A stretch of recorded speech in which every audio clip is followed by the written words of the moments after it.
This is an ABC News special.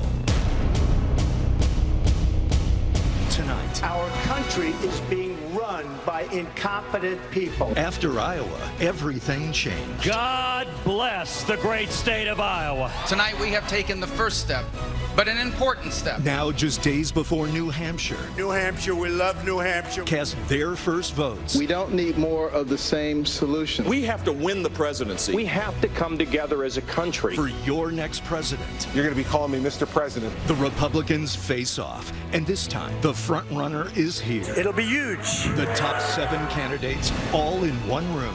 The time is here. We are going to preserve this nation for our children and grandchildren. It's make or break. We are not waiting any longer to take our country back. So what will happen tonight? We will make America great again. On the eve of the biggest football game of the year, the biggest debate of the season. From ABC News and WMUR TV, live from St. Anselm College in Manchester, New Hampshire, the Republicans debate, moderated by David Muir and Martha Raddatz. Now reporting, George Stephanopoulos. Good evening and welcome to Manchester for this pivotal debate before the New Hampshire primary. It has been a scramble since Iowa, and with less than 3 days to go before the voting here, this is what the race looks like right now. Donald Trump still on top despite falling short in Iowa there at 28%. Marco Rubio climbing into second on the strength of his third-place finish in Iowa. He's had a lot of momentum all week long. But Iowa winner Ted Cruz tied for third here with Ohio Governor John Kasich and Jeb Bush at 9. The debate is just minutes away, and our ABC political team here to break down all the action tonight. Matt Dowd, I want to begin with you. Donald Trump tweeting again. He said, so many things to say, so much at stake.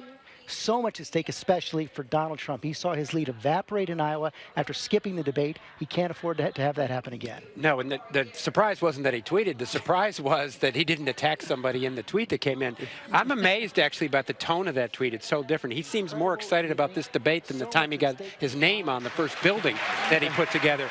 I think this debate for Donald Trump, it's pivotal for everybody. It's crucial for everybody. I think Donald Trump has the most to lose. He comes in this debate tonight having been ahead in 70 straight polls in New Hampshire since July. And if he comes out of here and doesn't do well tonight and loses on Tuesday night, it's very hard to put that back together after 2 losses. Hard to see how you could go forward. Meantime, Marco Rubio has the momentum, John Carl, and that means he's going to be the big target tonight. Yeah, I think this is Marco Rubio's moment. He's not the front runner. That's clearly Donald Trump. But Marco Rubio is the hottest candidate in this race right now. He has zoomed to the fastest rising. He has zoomed to second place in New Hampshire, and that means that he has the biggest target. And I think the harshest attacks may come from the guy right next to him, Jeb Bush. You know, one of Jeb Bush's strongest supporters, Lindsey Graham, said that if Marco Rubio beats him badly here, Jeb is toast. His former mentor, Jeb Bush. Meantime, Cokie Roberts, we know that New Hampshire has history of big swings at the last minute, and a third of the voters here say they could still make up their minds in the next couple days. And go to either primary, because independents can vote in either one. But the Saturday before the Tuesday primary in 1980, Ronald Reagan came into his debate with his internal polls showing him 21 points behind George Bush, who had just won Iowa. They had a very contentious debate that night where Reagan famously said, I am paying for this microphone. And he, from there on, just took off and won New Hampshire by more than 20 points. Enormous changes at the last minute. The debate is just minutes away. We'll be right back. ABC News live coverage of the New Hampshire Republican debate will continue in a moment.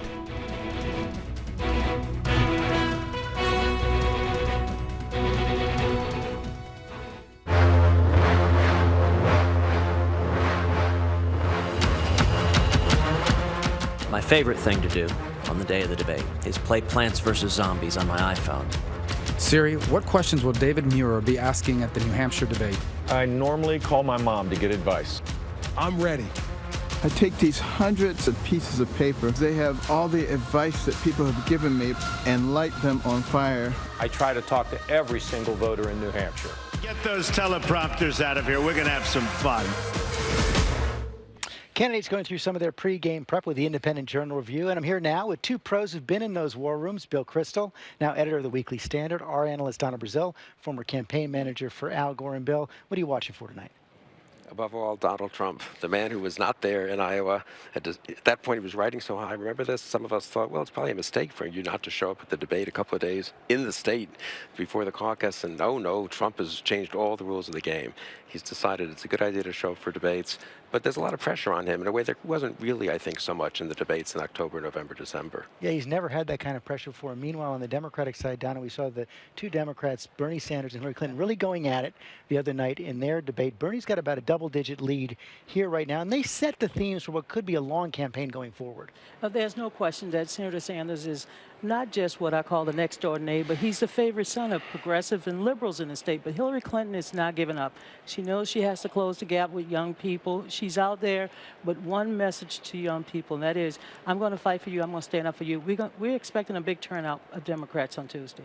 Meantime, Matthew Dowd, 7 candidates up on that stage tonight. But realistically, only 3, maybe 4 will be viable candidates after this primary here on Tuesday. I think there's 4 tickets out of this debate tonight and out of New Hampshire, and the voting goes forward as it goes forward. I think the one person also to watch in this is John Kasich. John Kasich has put all his chips on the table here in New Hampshire. He's done 100 town halls, and I think you see and you feel can he break through? And there is a possibility, if John Kasich does well tonight, that he breaks into the top 3 and gets a ticket out. He was making a plea to Democrats. Yeah, today he actually said, I should be running in the Democratic primary, because he sees so many people come up to him and say, I'm a Democrat, but you're the one Republican I can support. And actually, in New Hampshire, you can, because Democrats and independents can vote in the Republican primary. He's hoping those independents do come out from him. Democrats, it has to be an independent on the day of coming in, not a Democrat, but he is hoping that a lot of them can come out for him on Tuesday. Debate's just a second away. We'll be right back. ABC News live coverage of the New Hampshire Republican debate will continue in a moment.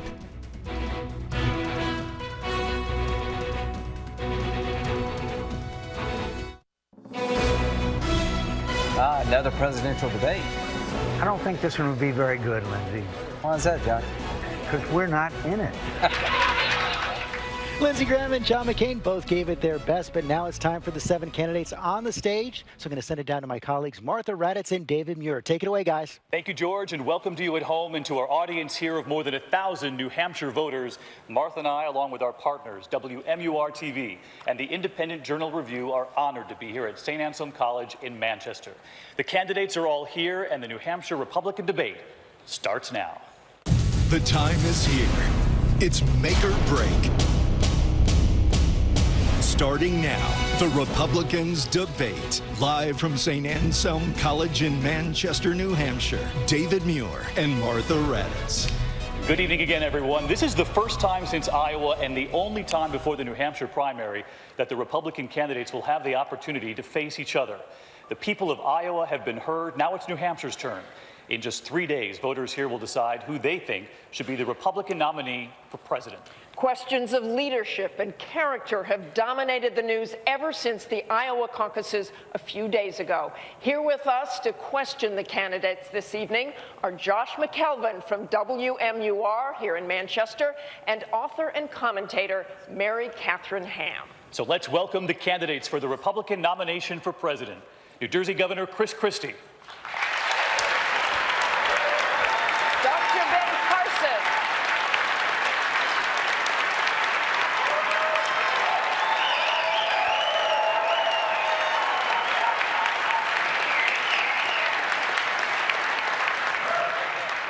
Texas Senator Ted Cruz.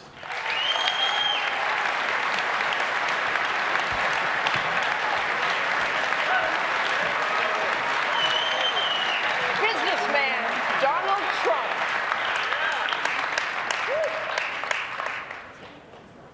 Florida Senator Marco Rubio.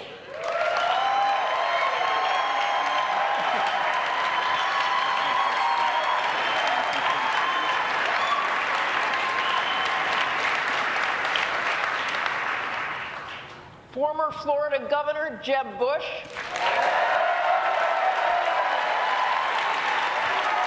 And Ohio Governor John Kasich. Ladies and gentlemen, the Republican candidates. And Dr. Ben Carson, please come out on the stage. He's standing there as well. Dr. Carson. And Donald Trump.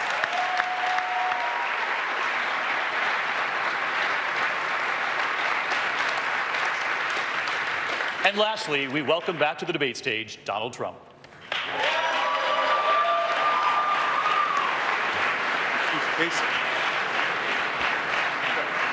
But Kasich, can I introduce Kasich? It's so noisy in here. Yes, yes. We're going to introduce Ohio Governor John Kasich.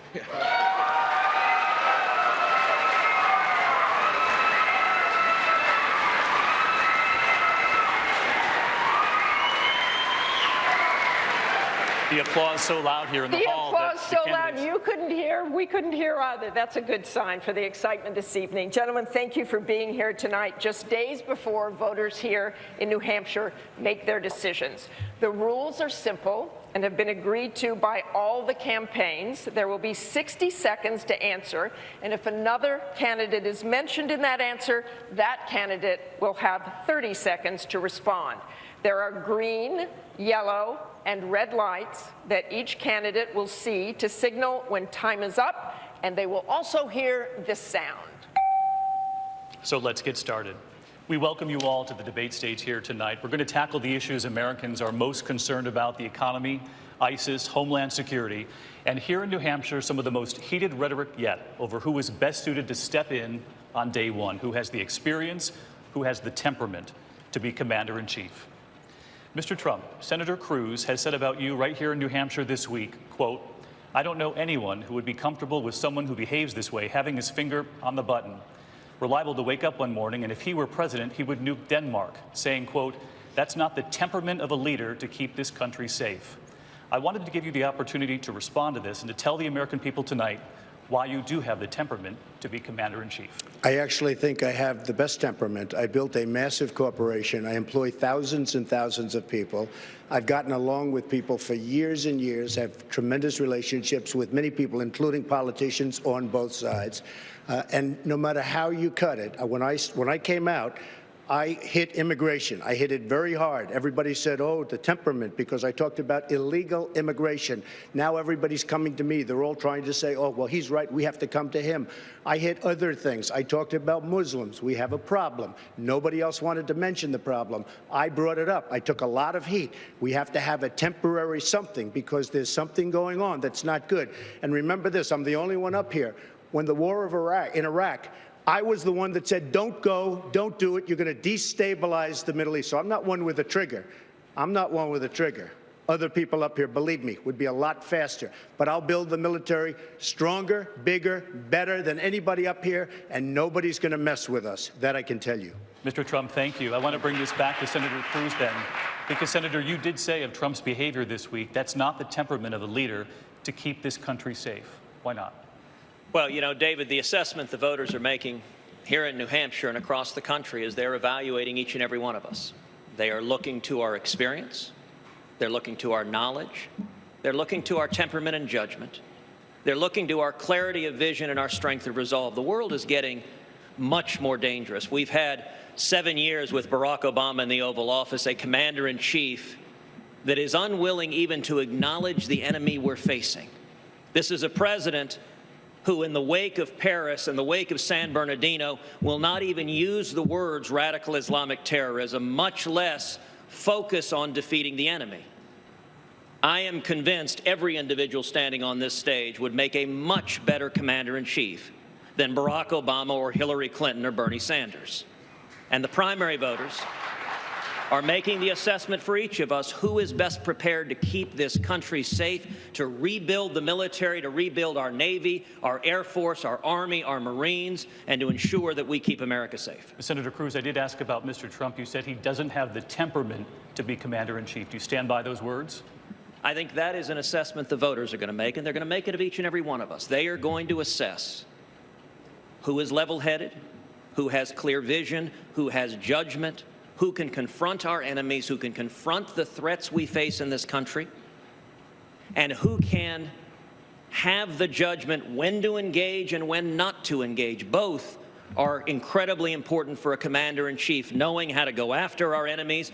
In the case of Iran, for example, who has the clarity of vision to understand that the Ayatollah Khamenei, when he chants death to America, he means it. We need a president with the judgment and resolve to keep this country safe from radical Islamic Senator terrorists. Cruz, thank you. We're going to continue on this notion of readiness and experience. Am I I'm going allowed to come to back. respond? I have to respond. If you'd like to respond, Mr. Trump. First of all, I respect what Ted just said.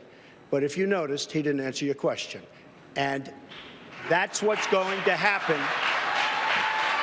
It's okay. That's what's going to happen with our enemies and the people we compete against. We're going to win with Trump. We're going to win. We don't win anymore. Our country doesn't win anymore. We're going to win with Trump. And people back down with Trump. And that's what I like, and that's what the country is going to like. Mr. Trump, thank you. And we're going to continue on this notion of readiness and on experience. But I do want to ask about a headline that was back in the papers again this morning. Dr. Carson, on the day of the Iowa caucuses, the Cruz campaign sent out messages and voicemails saying, quote, breaking news. Dr. Ben Carson will be planning to suspend his campaign following tonight's caucuses. Please inform any Carson caucus goers of this news. But as we can all see, you're still standing here tonight. Late this week, your campaign sent this email, quote, this kind of deceitful behavior is why the American people don't trust politicians. If Senator Cruz does not act, then he clearly represents D.C. values. What kind of action do you think Senator Cruz should take? Well, you know, when I wasn't introduced number 2, as was the plan, I thought maybe he thought I already had dropped out. But you know, today is the 105th anniversary, or 105th birthday of Ronald Reagan. His 11th commandment was not to speak ill of another Republican. So I'm not going to use this opportunity to savage the reputation of Senator Cruz. But I will say, I will say that I was very disappointed that members of his team thought so little of me, that they thought that after having hundreds, if not thousands of volunteers and college students who sacrificed their time and were dedicated to the cause, one even died, to think that I would just walk away 10 minutes before the caucus and say, forget about you guys. I mean, who would do something like that? No, I don't think anyone on this stage would do something like that. And to assume that someone would, what does that tell you? So, unfortunately, it did happen. It gives us a very good example of certain types of Washington ethics. Washington ethics basically says, if it's legal, you do what you need to do in order to win. That's not my ethics. My ethics is you do what's right. Senator Cruz. Dr. Carson, thank you. Senator Cruz, you have said that Dr. Carson and his wife have become friends of yours. I'm curious why you didn't call ahead of time to either the doctor or his wife, or have your campaign check in with the other campaign before sending out those messages. Ben is a good and honorable man, and Ben and Candy have become friends. He has an amazing life story that has inspired millions, including me. When this transpired, I apologized to him then, and I do so now. Ben, I'm sorry.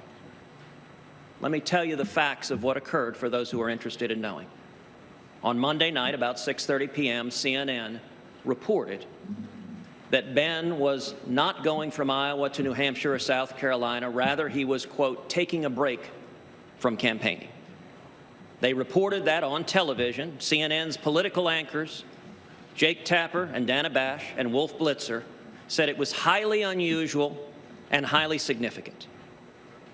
My political team saw CNN's report breaking news, and they forwarded that news to our volunteers. It was being covered on live television. Now, at the time, I was at the caucuses. I was getting ready to speak at the caucuses just like Ben was, just like everyone else was. I knew nothing about this. A couple hours later, I found out about it. I was told that Ben was unhappy. I called him that evening because I respect him very, very highly. I didn't reach him that evening. I reached him the next day and apologized. He asked me then, he said, Ted, would you make this apology in public? I said, yes, I will. And I did so. I regret that subsequently CNN reported on that. They didn't correct that story until 9:15 that night. So from 6:30 p.m. to 9:15, that's what CNN was reporting. Subsequent to that initial report, Ben's campaign put out a statement saying that he was not suspending his campaign. I wish that our campaign staff had forwarded that statement. They were unaware of it. I wish that they had. That's why I apologized. Senator Cruz, thank you. We're going to move on here, back to the issues. Since I was mentioned. Dr. Carson, please. This is great. You guys, I want you to all mention me when you say something.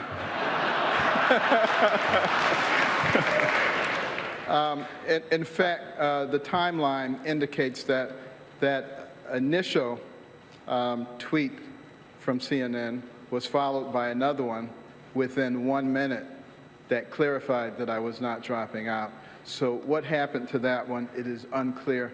But the bottom line is we can see what happened, everybody can see what happened, and you can make your own judgment. Dr. Carson, based on thank that. you. Thank you, Doctor. Senator Rubio, I want to stay on the issue of readiness to be president and experience and questions about you being a first-term senator. Governor Christie warning voters here in New Hampshire against voting for another first-term senator, as America did with Barack Obama in 2008, arguing that you are, quote, not ready to be president of the United States. And Senator Santorum, who we all know dropped out of the race just this week and endorsed you, had a hard time when asked on national television listing your accomplishments as senator. Tonight, what are your accomplishments in the Senate that demonstrate you're ready to be president of the United States? Well, let me say, from protecting the people of Florida from eminent domain abuse, to bringing accountability to the VA, to the Girls Count Act, to sanctioning terrorist groups, I'm proud of my service in the United States Senate and before that in the Florida legislature. I will say, if politics becomes, and the presidency becomes about electing the people who have been in Congress or in the Senate the longest, we should all rally around Joe Biden. He's been around 1,000 years. He's passed hundreds of bills, and I don't think any of us believe Joe Biden should be president of the United States. And let's dispel once and for all with this fiction that Barack Obama doesn't know what he's doing. He knows exactly what he's doing. Barack Obama is undertaking a systematic effort to change this country, to make America more like the rest of the world. That's why he passed Obamacare and the stimulus and Dodd-Frank and a deal with Iran. It is a systematic effort to change America. When I'm president of the United States, we are going to re-embrace all the things that made America the greatest nation in the world, and we are going to leave our children what they deserve, the single greatest nation in the history of the world. Senator Rubio, thank you. I do want to ask Governor Christie. Governor Christie, you said, fool me once, shame on you, fool me twice, shame on me, when it comes to electing a first-term senator.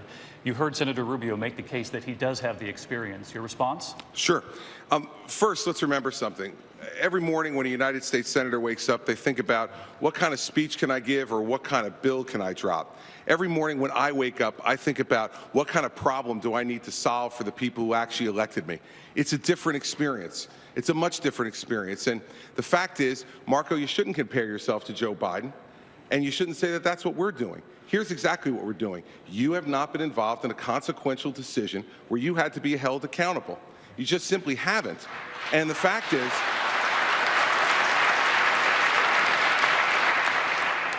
when you talk about Hezbollah Sanctions Act that you list as one of your accomplishments and just did, you weren't even there to vote for it. That's not leadership, that's truancy. The fact is that what we need to do, what we need to have in this country is not to make the same mistake we made 8 years ago.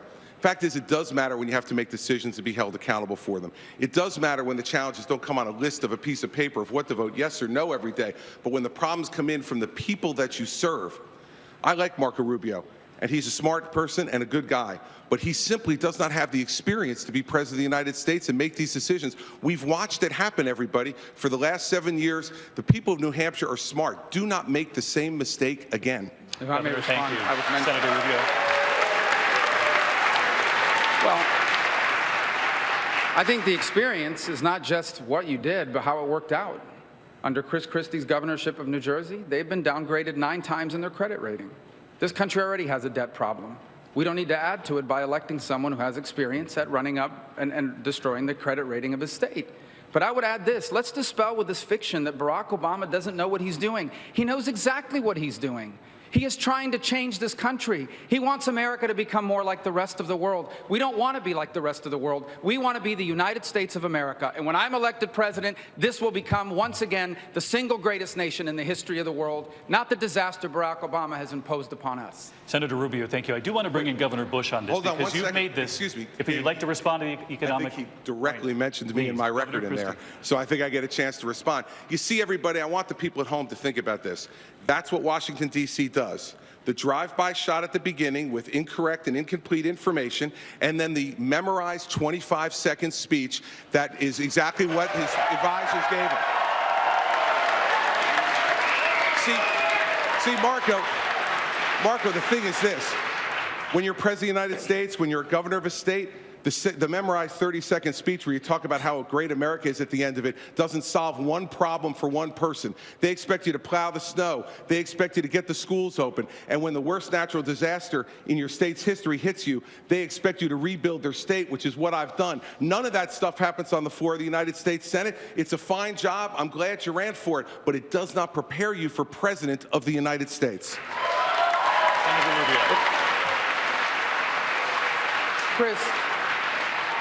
Chris, your state got hit by a massive snowstorm 2 weeks ago. You didn't even want to go back. They had to shame you into going back. No. And then you stayed there for 36 hours, and then he left and came back to campaign. Those are the facts. Here's the bottom line. This notion that Barack Obama doesn't know what he's doing is just not true. There it is. He knows exactly what he's doing. The memorized 25-second speech. Well, that's the reason why this campaign is so important. Because I think this notion, I think this is an important point. We have to understand what we're going through here. We are not facing a president that doesn't know what he's doing. He knows what he is doing. That's why he's done the things he's done. That's why we have a president that passed Obamacare and the stimulus. All this damage he's done to America is deliberate. This is a president that's trying to redefine this country. That's why this election is truly a referendum on our identity as a nation, as a people. Our future is at stake. This election is not about the past. It is about what kind of country this is going to be in the 21st century. And if we elect someone like Barack Obama, a Hillary Clinton, a Bernie Sanders, or anyone like that, our children are going to be the first Americans to inherit a diminished country. That will not happen. Governor Christie, Chris, why don't you know what the shame is? You know what the shame is, Marco? The shame is that you would actually criticize somebody for showing up to work, plowing the streets, getting the trains run back on time, when you've never been responsible for that in your entire life. Okay. And he didn't want to go back. And the fact is, I went back, it got done, and here's something. You didn't want to go back. I went back. Oh, so wait a second. Is that one of the skills you get as a United States Senator, ESP also? Chris, everybody, you said you weren't going to go back. The fact is, Marco, he told everyone he wasn't going to go back, and they had to shame him into going back. Marco, because... And then when he decided to go back, he criticized the young lady, saying, what am I supposed to do, go back with a mop? By the way, clean up the flooding? It gets very unruly when he gets off his talking Thank you, Governor. I will mention you. It's your record. It's not a talking point. It's your record. Governor Bush, I'll mention your name so that you can come in on this. And I do want to bring you into this. Thank you.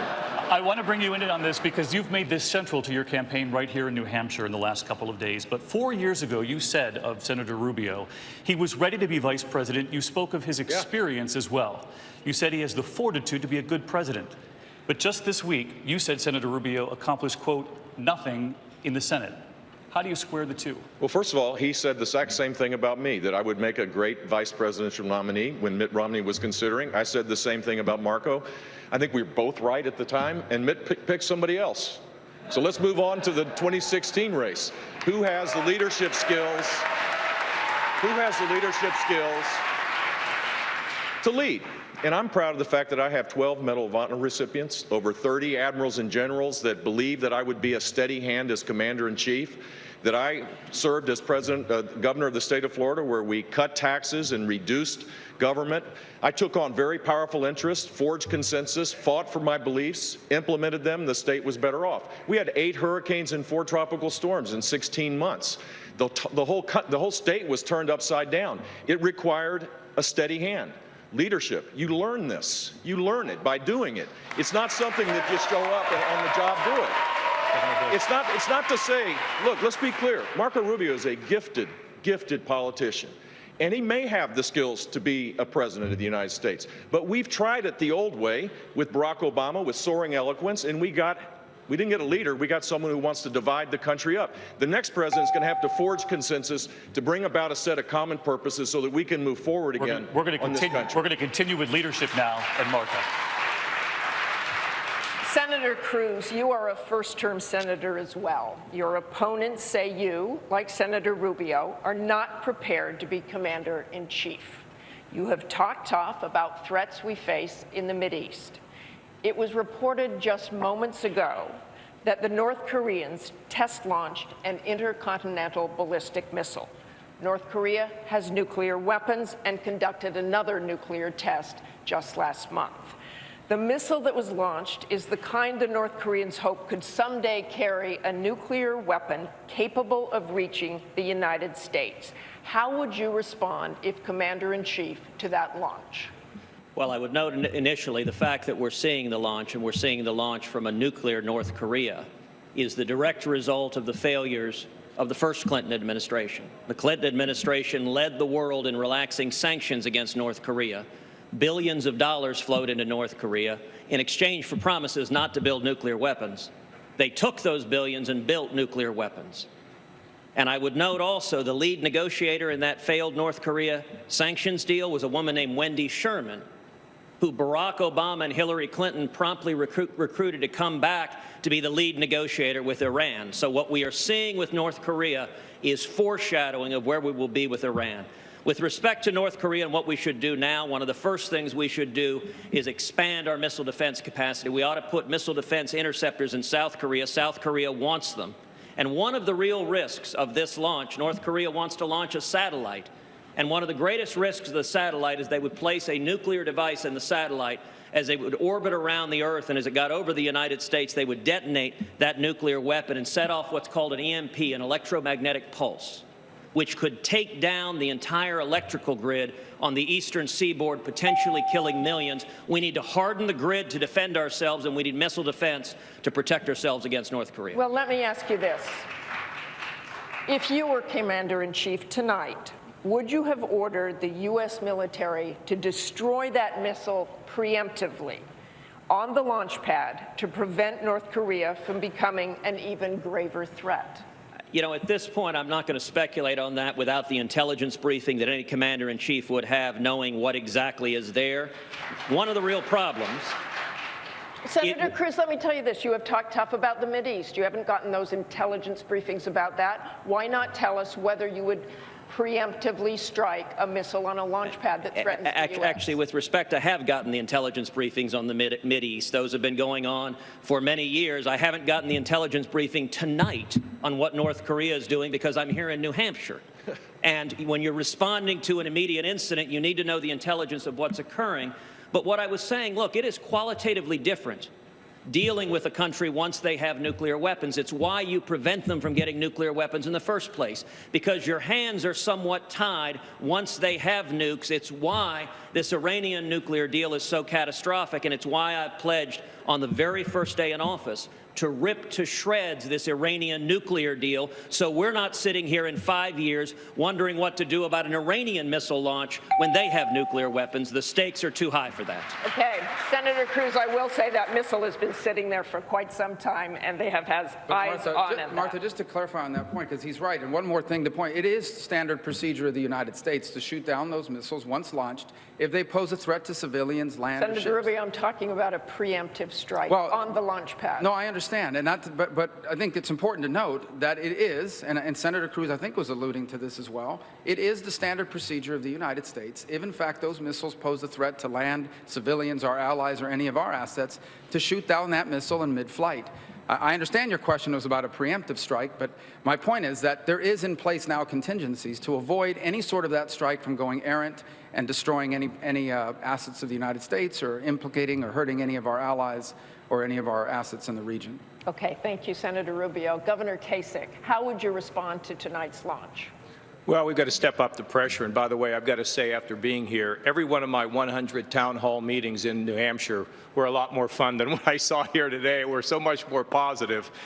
Look, in terms of North Korea, Martha, we have to make sure that we intercept both the ships and their aircraft, because what they're trying to do is to proliferate this very dangerous material along with the technology, the instruments that can be used for mass destruction. That's what I worry about the most, frankly, is non-state actors, people who don't have a uniform, people who don't have a country, who can spread this, who are not subject to the mutual assured defense. In other words, you strike us, we strike you. Some of these radicals, they don't care about that. That's what I worry about for my children and for their children going forward. So we have to be very tough, and we should tell the Chinese, look, if you're not going to do this ballistic missile defense to Koreans, ballistic missile defense to Japan. And by the way, we should impose the same kind of sanctions on North Korea that we imposed on Iran, because they're able to shift money. They're able to send money and receive money. We've got to be very tough on this. And frankly, I think we could have let the Japanese know that if you want to take action on that missile that's rising, you want to take action, you will have our support if that's what you think is the best thing to do. We cannot continue to be weak in the face of the North Koreans, or frankly, in the entire rest of the world. Martha, this relates to strategic patience. I'll get to you in a moment. This relates to the strategic patience of the Obama administration. They come up with these great marketing terms, and what they do is they pull back, and voids are filled, and they're now filled by asymmetric threats of terror as well as nation states on the run. The next president of the United States is going to have to get the United States back in the game, and if a preemptive strike is necessary to keep us safe, then we should do it. Thank you, Governor Bush. Mr. Trump, do you have a red line with North Korea? Would you consider military action, and how far would you let them go? Well, let me say a couple of things. First of all, Marco said earlier on that President Obama knows exactly what he's doing, like we have this president that really knows. I disagree respectfully with Marco. I think we have a president who, as a president, is totally incompetent, and he doesn't know what he's doing.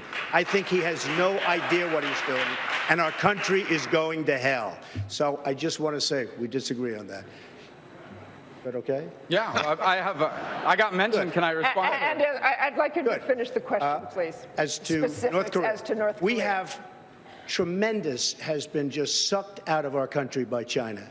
China says they don't have that good a control over North Korea. They have tremendous control. I deal with the Chinese all of the time. I do tremendous business. The largest bank in the world is in one of my buildings in Manhattan. I deal with them. They tell me they have total, absolute control, practically, of North Korea. They are sucking trillions of dollars out of our country. They're rebuilding China with the money they take out of our country. I would get on with China. Let China solve that problem. They can do it quickly and surgically. That's what we should do with North Korea. Senator Rubio, you were mentioned. Here's the broader point as well, and I think it touches on what Donald just mentioned. Barack Obama views America as this arrogant global power that needed to be cut down to size, okay? This is a president that views this country as a country that's been too powerful in the world, and we create problems around the world. For example, it's one of the reasons why he has betrayed Israel, because he believes if we create separation from Israel, it will help our relations in the Islamic world. The same is happening in the Asia-Pacific region with accommodations to North Korea. North Koreans should be back on the list of terrorist nations, as an example. And Donald's absolutely right. China does have a lot of influence over North Korea, and he should be leveraging our relationship with the Chinese to ensure that North Korea no longer has access to the resources that have allowed him to, a country that has no economy, to develop long-range missiles already capable of reaching the west coast of the United States potentially. Thank you very much, Senator Rubio. Governor Bush, another problem facing the commander-in-chief right now is that North Korea is currently detaining an American college student. What would you do to get that college student back home? Well, first of all, it's interesting that that happened literally days when this hostage release took place, but in Iran. A day or 2 days afterwards, North Korea held an American student hostage.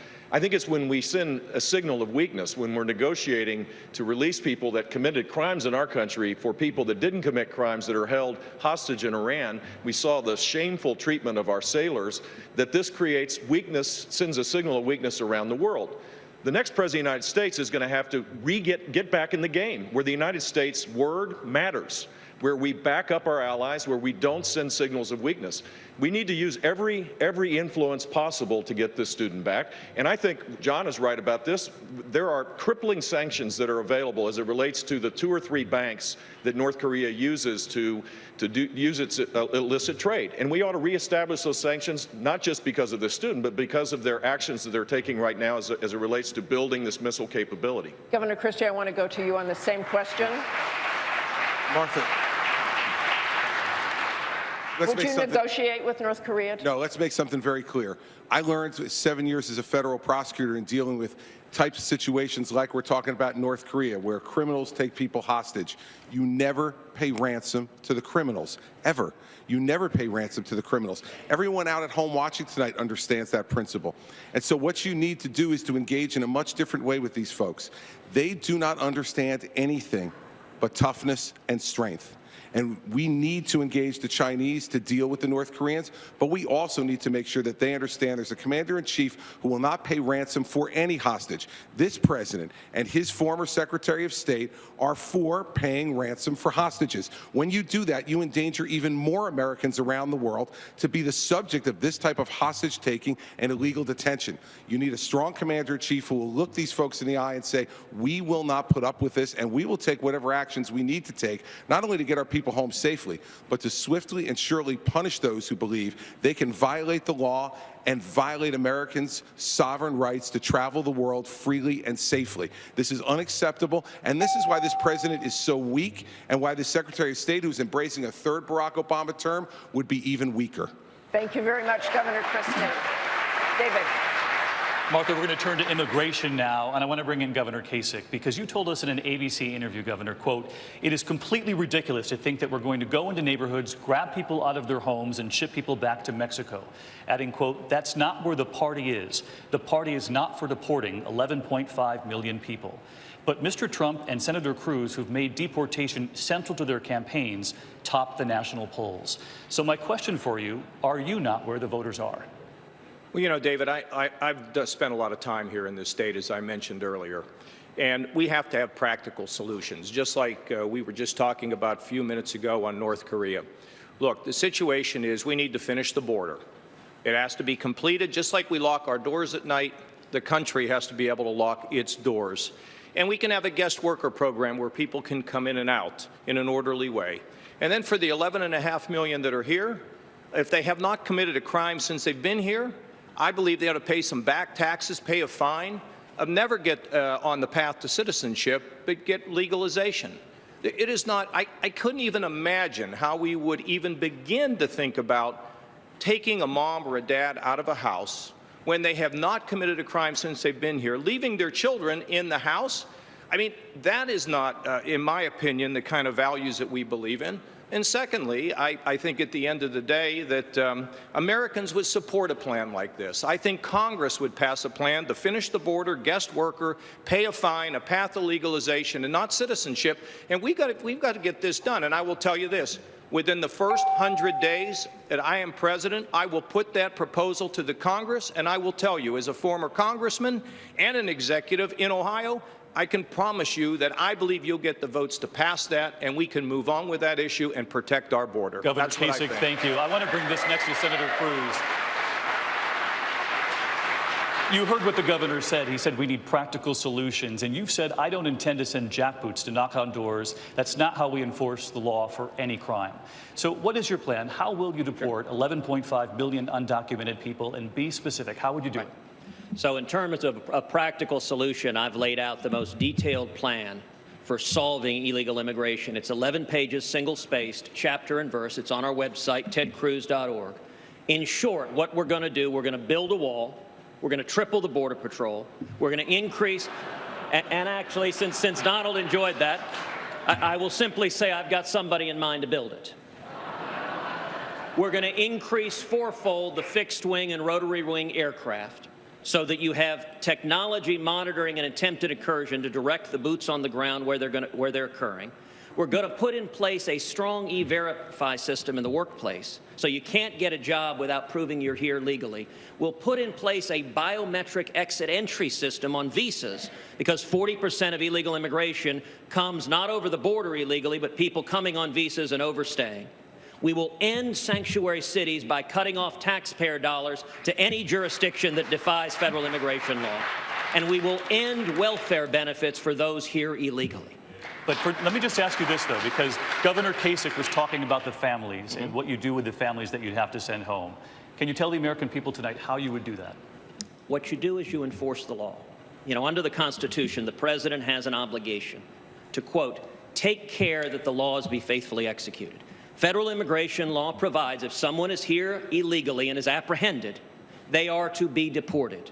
We saw just this past week the head of the Border Patrol Union testify before Congress that President Obama had given the order to the Border Patrol to stand down, not to enforce the law. That is wrong. I will enforce the law. And for everyone who says you can't possibly do that, I would note that in 8 years, Bill Clinton deported 12 million people. In 8 years, George W. Bush deported 10 million people. Enforcing the law, we can do it. What is missing is the political will. And when they were deporting the people, the border wasn't secure, so they'd come right back. Once you secure the border, enforcing the law will solve this problem, and that will benefit American workers. Senator Cruz, thank you. I want to bring in Senator Rubio. This question is about immigration. It's also about leadership.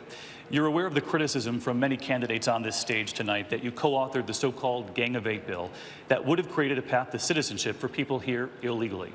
Governor Christie has said of you, as soon as you felt the heat, you turned tail and run.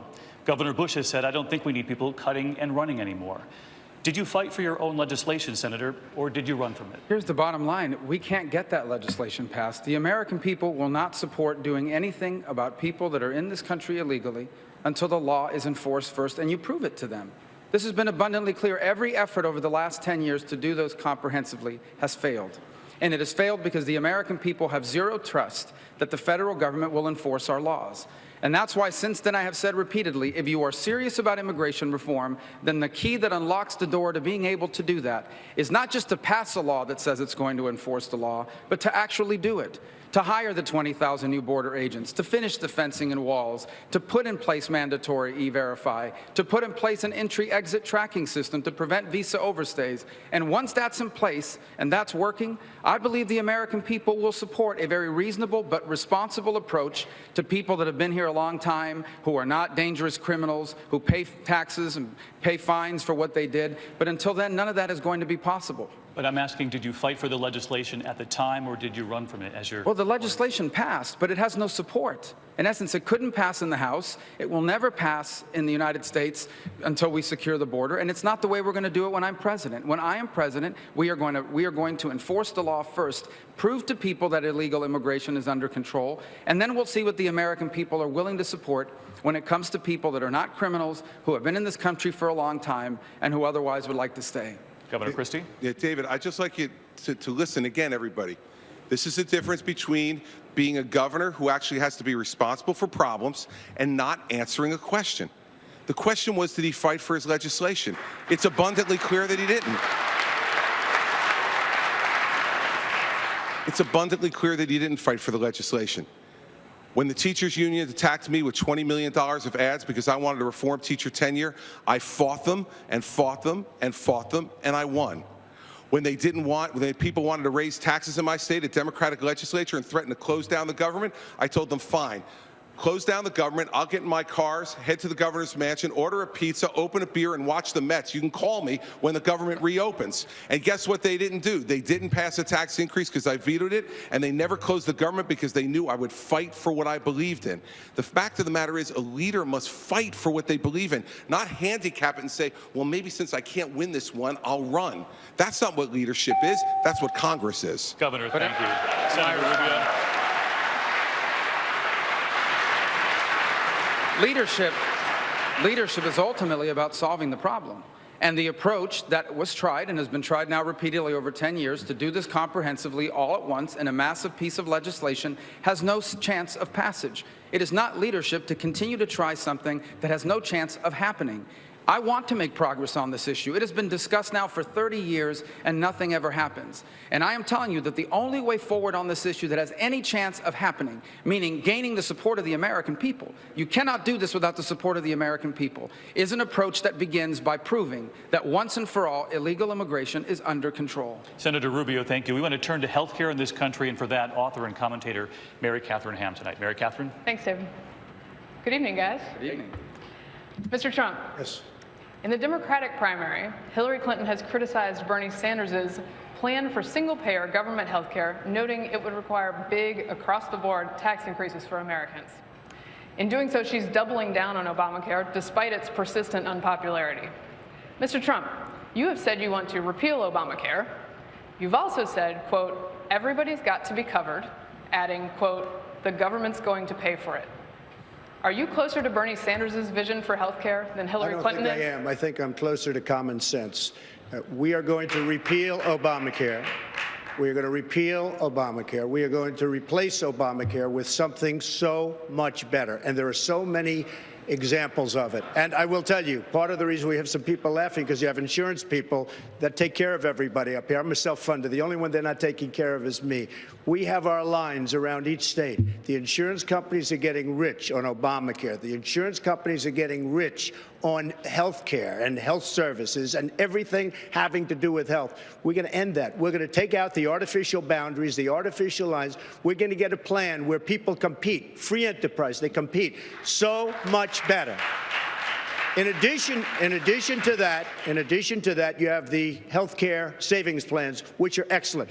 What I do say is there will be a certain number of people that will be on the street dying. And as a Republican, I don't want that to happen. We're going to take care of people that are dying on the street because there will be a group of people that are not going to be able to even think in terms of private or anything else. And we're going to take care of those people. And I think everybody on this stage would have to agree, you're not going to let people die sitting in the middle of a street in any city in this country.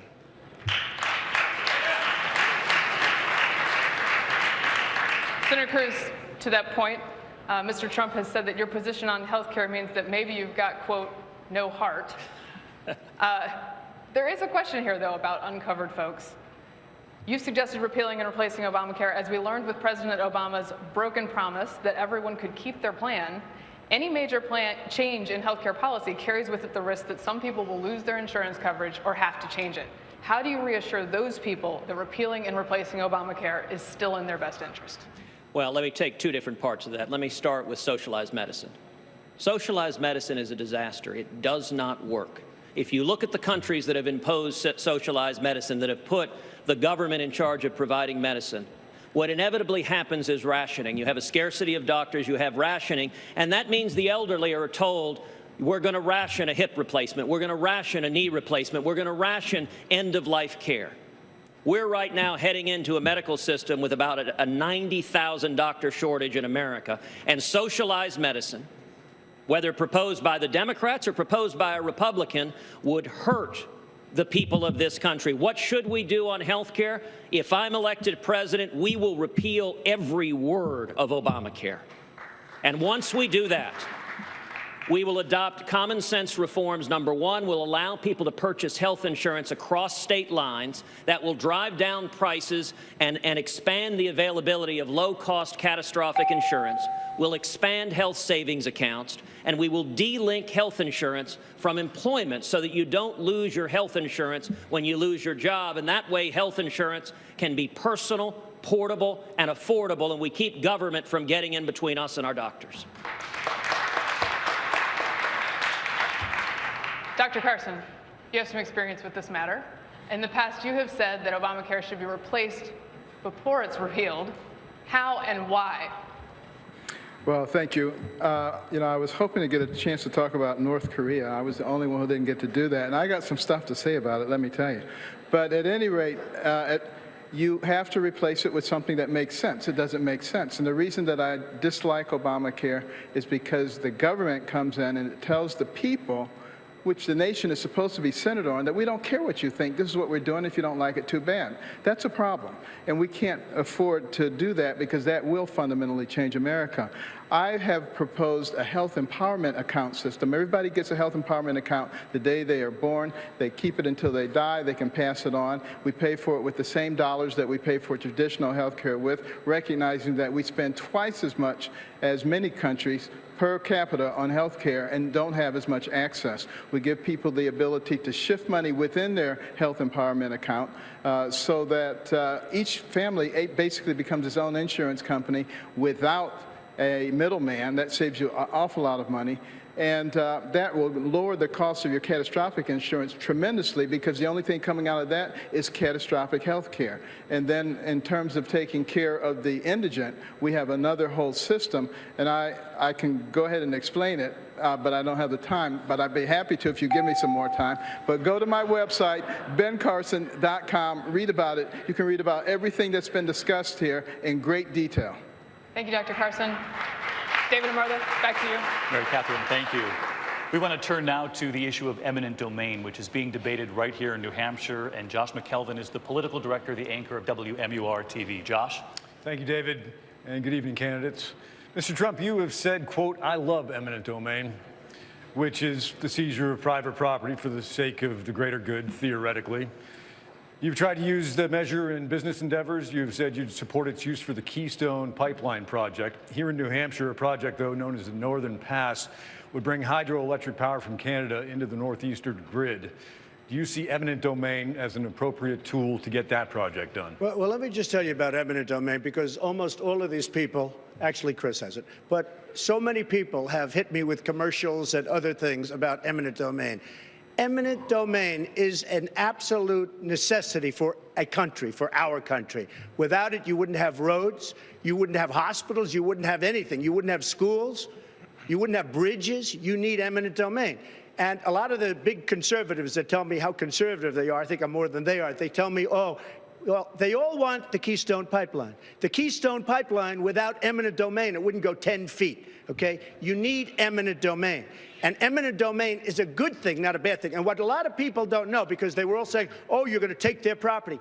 When eminent domain is used on somebody's property, that person gets a fortune. They get at least fair market value, and if they're smart, they'll get 2 or 3 times the value of their property.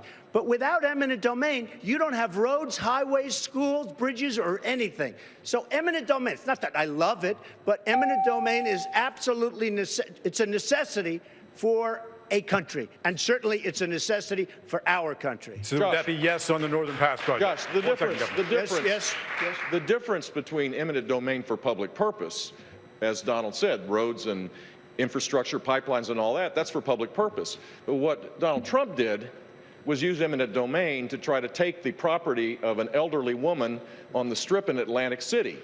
That is not public purpose. That is downright wrong. And here's the problem with that. All right, okay. The problem was it was to tear down. It was to Jeb tear wants down. to be. He wants to be a tough guy. He wants to be a tough guy tonight. It was to tear down I didn't the take house, the property. and the net result was you tried. I didn't and take you the lost property. In the court. The woman ultimately didn't want to do that.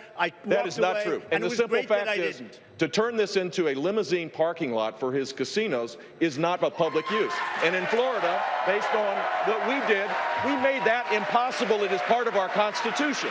That's the better approach. That is the conservative approach. Mr. Trump, take 30 seconds. Let me just, he wants to be a tough guy. A lot of times, you'll have, and it doesn't work very well with How tough is it to take property from an elderly woman? Let me talk. Quiet. How tough is it? A lot of times, that's all of his donors and special interests out there. So, that's what it is. And by the way, let me just tell you, we needed tickets. You can't get them. You know who has the tickets I'm talking about to the television audience? Donors, special interests, the people that are putting up the money. So it is. The RNC told us we have all donors in the audience, and the reason they're not loving me,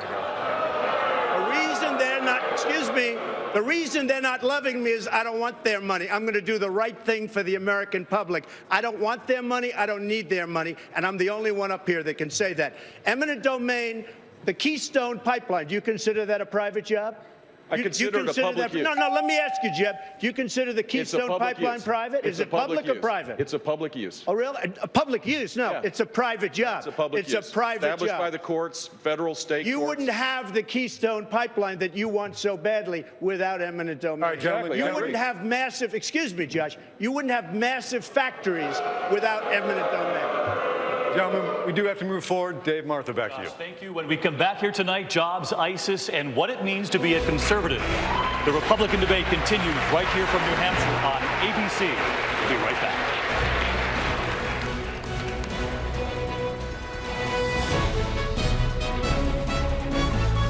ABC News live coverage of the New Hampshire Republican debate is connected by BlackBerry Priv.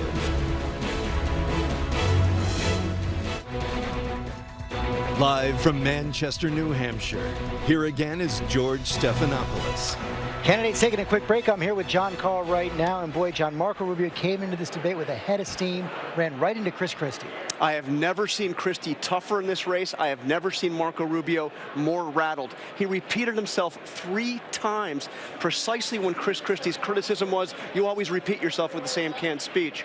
This was a tough moment for Marco Rubio. Donald Trump started out more subdued, got a pass for most of the debate right up until the end of that first section when the issue of eminent domain came up, and Jeb Bush was ready. Yeah, it almost makes you wonder, where would we be in this race right now if Jeb Bush had been that energetic and that forceful in going after Donald Trump from the start in the previous debates? He has been hitting Donald Trump, but this time not as effectively. Yeah, he did seem to draw some blood, and he seemed to have the crowd on his side, at least for part of that answer tonight. Okay, we'll be right back. The candidates on the stage in just a minute.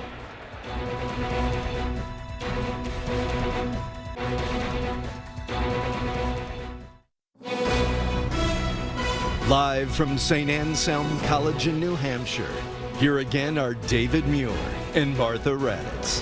And we welcome you back to the Republican debate from New Hampshire tonight here on ABC. And we're going to turn now to what it means to be a conservative. And I want to turn to Governor Kasich. Governor, while campaigning here in New Hampshire, you were already asked by ABC about groans from some conservatives after your endorsements from the New York Times and the Boston Globe. You said, quote, what conservatives have to know is they have to say, look, isn't it nice to have a conservative like me liked? And maybe they ought to think about it. Because if I get elected president, the Republican Party and the definition of conservatism is going to change. How would you change conservatism? Well, first of all, look, as the New York Times said, he's certainly not a moderate, but he can bring people together to solve problems. And the fact of the matter is I've cut taxes more than anybody in the country this year. I have balanced budgets, the federal budget, the state of Ohio budget. We're running a $2 billion surplus. We're up 400,000 jobs. And in Washington, we were able to have significant job growth whenever we balanced the budget, of which I was the architect. But here's the beauty of it. It's not just balancing a budget. It's about jobs. You know, when I was a kid growing up in a neighborhood where if Dad went home at night and said, I lost my job today, it just killed the family. It just was a devastating effect. So we have to have economic growth. But once we have economic growth, I believe we have to reach out to people who live in the shadows. I believe we need to help the mentally ill, the drug addicted, the working poor. We need to help the developmentally disabled to rise, and we need to help our friends in the minority community develop entrepreneurship. In other words, in America, conservatism should mean not only that some rise with conservative principles, but everybody has a chance to rise regardless of who they are so they can live their God-given purpose. That's what conservatism should be. Governor Kasich, thank you. Mr. Trump, you've heard the argument from many of the candidates on this stage that you're not a true conservative. Tell the voters watching tonight why you are. Well, I think I am, and to me, I view the word conservative as a derivative of the word conserve. We want to conserve our money. We want to conserve our wealth. We want to conserve. We want to be smart. We want to be smart where we go, where we spend, how we spend. We want to conserve our country. We want to save our country. And we have people that have no idea how to do that, and they're not doing it. And it's a very important word, and it's something I believe in very, very strongly. Mr. Trump, thank you. Senator Rubio, you have said yourself that you don't think Donald Trump is running as a conservative. Did he convince you? Well, I think conservatism is about 3 things, and Donald touched on one of them, but it's about 3 things. The first is conservatism is about limited government, especially at the federal level. The federal government is a limited government, limited by the Constitution, which delineates its powers. If it's not in the Constitution, it does not belong to the federal government. It belongs to states, local communities, and the private sector. It's about free enterprise, which is an economic model that allows everyone to rise without pulling anyone down. The reason why free enterprise is the greatest economic model in the history of the world is because it's the only economic model where you can make poor people richer without making rich people poor. And it's about a strong national defense. It's about believing, unlike Barack Obama, that the world is a safer and a better place when America is the strongest military and the strongest nation on this planet. That's conservatism. Senator Rubio, thank you. I want to turn this discussion to the economy now, and Mr. Trump, Governor Christie has said, I tell everybody who goes to a Donald Trump event, if you get to ask a question, just ask him how. Christie said, I don't care which of the things he talks about, just ask him how. you have said that you'd be the greatest jobs president God ever created. Tell Americans watching tonight how many jobs you would create in the first term and how. Well, before I go there, I will tell you, I will bring jobs back from China. I will bring jobs back from Japan. I will bring jobs back from Mexico, where New Hampshire, by the way, has been virtually wiped out. They've lost so many businesses going to Mexico because of horrible trade deals. And now we're about to sign another trade deal, TPP, which is going to be a disaster for this country because they don't talk about monetary manipulation. It is going to be a disaster. I'm going to bring jobs back, and I'll start bringing them back very fast. Under my tax plan, right now we're the highest taxed country in the world. Under my plan, we cut not only taxes for the middle class, but we cut taxes for corporations. We will bring back trillions of dollars that's offshore. Right now, they have $2.5 trillion, and in my opinion, it's much more than that. That's what the government says. All of that money is going to come back, and we're not going to lose Pfizer, which is now leaving, and other great companies, which is now leaving, and they're all leaving. We have many, many companies that are leaving this country. We're not going to lose them anymore because we're going to have a tax structure that is going to keep them in our country. Mr. Trump, thank you. There are a lot of governors on this stage tonight, and Governor Kasich has said of you, quote, in Ohio, we have balanced a budget. They don't have one over in New Jersey. Our credit has been strengthened. Their credit has been downgraded. We've got more jobs. How important are those metrics in choosing the next president? And is his record on jobs, I should say, actually stronger than yours? Well, he deserves credit for his record on jobs, and he's done a very good job as governor of Ohio. Never said that John hasn't. He's done a very good job. But unfortunately, John's been so busy doing other stuff, he's using old statistics. That's okay. New Jersey had its best year of job growth in the last 15 years, under 5 different governors this year in New Jersey. New Jersey has cut spending over $2.3 billion, and we have 10,000 fewer employees than we had when I walked in the door. John has a bigger government now and more employees than he had when he walked in the door.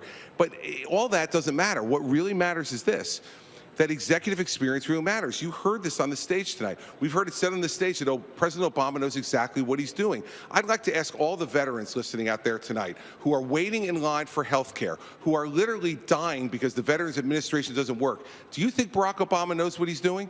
I don't. And I'll tell you something, anybody who evaluates him as knowing what he's doing in managing the government doesn't know how to manage a government themselves. And one last thing, David, which I think is really important. I listened to Senator Rubio's answer on his bill. He said his bill couldn't pass on the Gang of Eight. He acted as if he was somehow disembodied from the bill. It was his bill. He said this idea doesn't work. It was his idea. See, when you're a governor, you have to take responsibility for these things. You can't just act as if it happened out of nowhere. We have to take responsibility as executives. I take responsibility for my record in New Jersey. We've rebuilt the economy, and we rebuilt after the second worst natural disaster in American history. I'm proud of my record. And by the way, I like Kasich's record, too. He's a good governor. David. Thank you, Governor Kasich. Yeah. Look, I'm not here. I like Chris. You did say your record was better than his. But let me just tell you, first of all, we have the lowest number of state employees in 30 years. Secondly, we have grown government at the rate of inflation. And I went from an $8 billion hole to a $2 billion surplus. And we've grown jobs by 400,000. That's one of the fastest growing states in the country. Our pensions are secure and our credit is rock solid.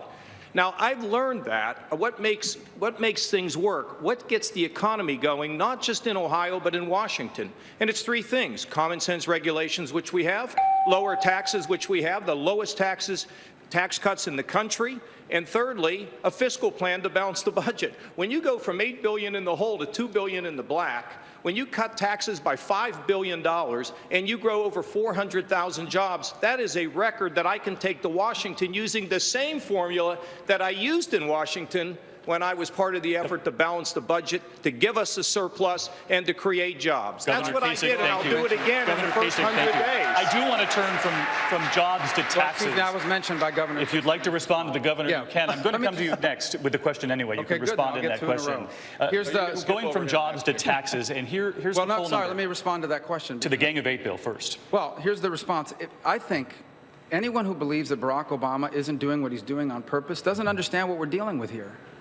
Okay, this is a president who is trying to change this country. When he talked about change, he wasn't talking about dealing with our problems. Obamacare was not an accident. The undermining of the Second Amendment is not an accident. The gutting of our military is not an accident. The undermining of America on the global stage is not an accident.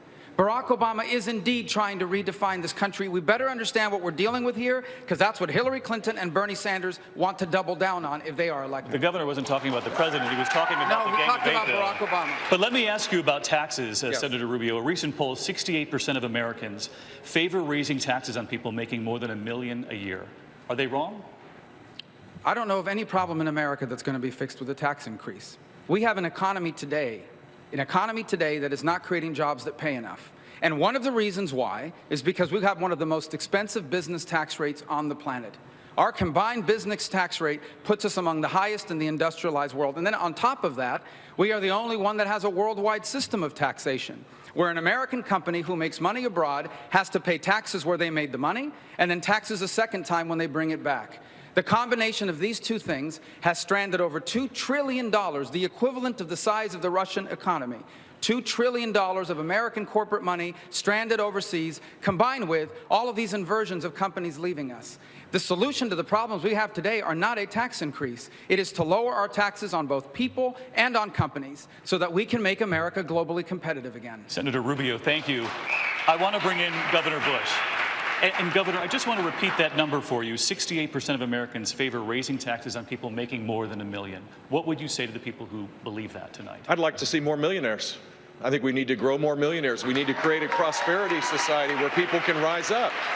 This notion that somehow we're undertaxed as a nation is just foolhardy when we have entitlements growing far faster than our ability to pay for it. A conservative, because that's the point of this, believes in limited government, believes in entrepreneurial capitalism and a strong national defense. But it also has to be, we need to reform things. In my town hall meetings, I went to a place where a woman described her neighbor who has a better economic deal by not working than her struggling to make ends meet. We need to be on the side of working people. And the problem with the left is another tax, another regulation, another mandate makes it harder for them to rise up. Everything that we should do should be focused on high sustained economic growth, where the middle class gets a raise for the first time, and where people are rewarded for work rather than non-work. And I know how to do this. And if people are interested in the specifics of this, they ought to go to jeb2016.com. Knew that was coming, Governor. Hey, David. Thank you. David. Martha. Hey, David.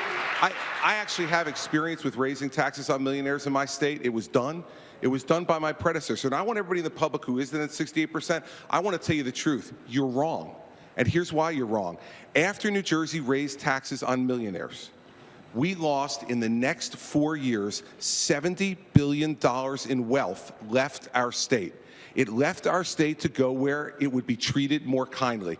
If the United States raised taxes any further, that money will leave the United States as well. We won't have better jobs. Let New Jersey be the canary in the coal mine. It is a failed idea and a failed policy. It's class warfare. It happened in my state. I've stopped it from happening again, but we cannot do it. The 68% of the people are wrong about that. It will hurt the American economy. We tried it in New Jersey. Come take a look. It did not work. Governor Christie, thank you.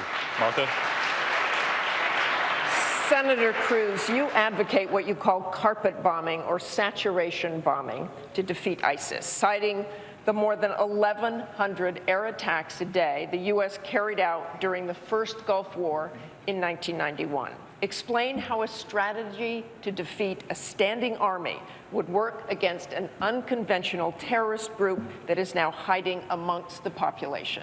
Well, sure. It starts with a commander-in-chief that sets the objective. And the objective has to be utterly and completely destroying ISIS. Obama hasn't started with that objective, and everything else flows from there. Once you set that objective, we have the tools to carry that out. The first tool is overwhelming air power. It is one of the blessings of the United States of America having the greatest military on the face of the earth, is we have the ability to use that air power.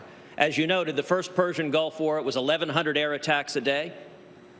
Obama is launching between 15 and 30. Now, when I say saturation carpet bombing, that's not indiscriminate. That is targeted at oil facilities. It's targeted at the oil tankers. It's targeted at command and control locations. It's targeted at infrastructure. It's targeted at communications. It's targeted at bombing all of the roads and bridges going in and out of Raqqa. It's using overwhelming air power. You know, a couple of weeks ago, it was reported that a facility is opened called Jihadist University. Now, the question I wonder, why is that building still standing? It should be rubble.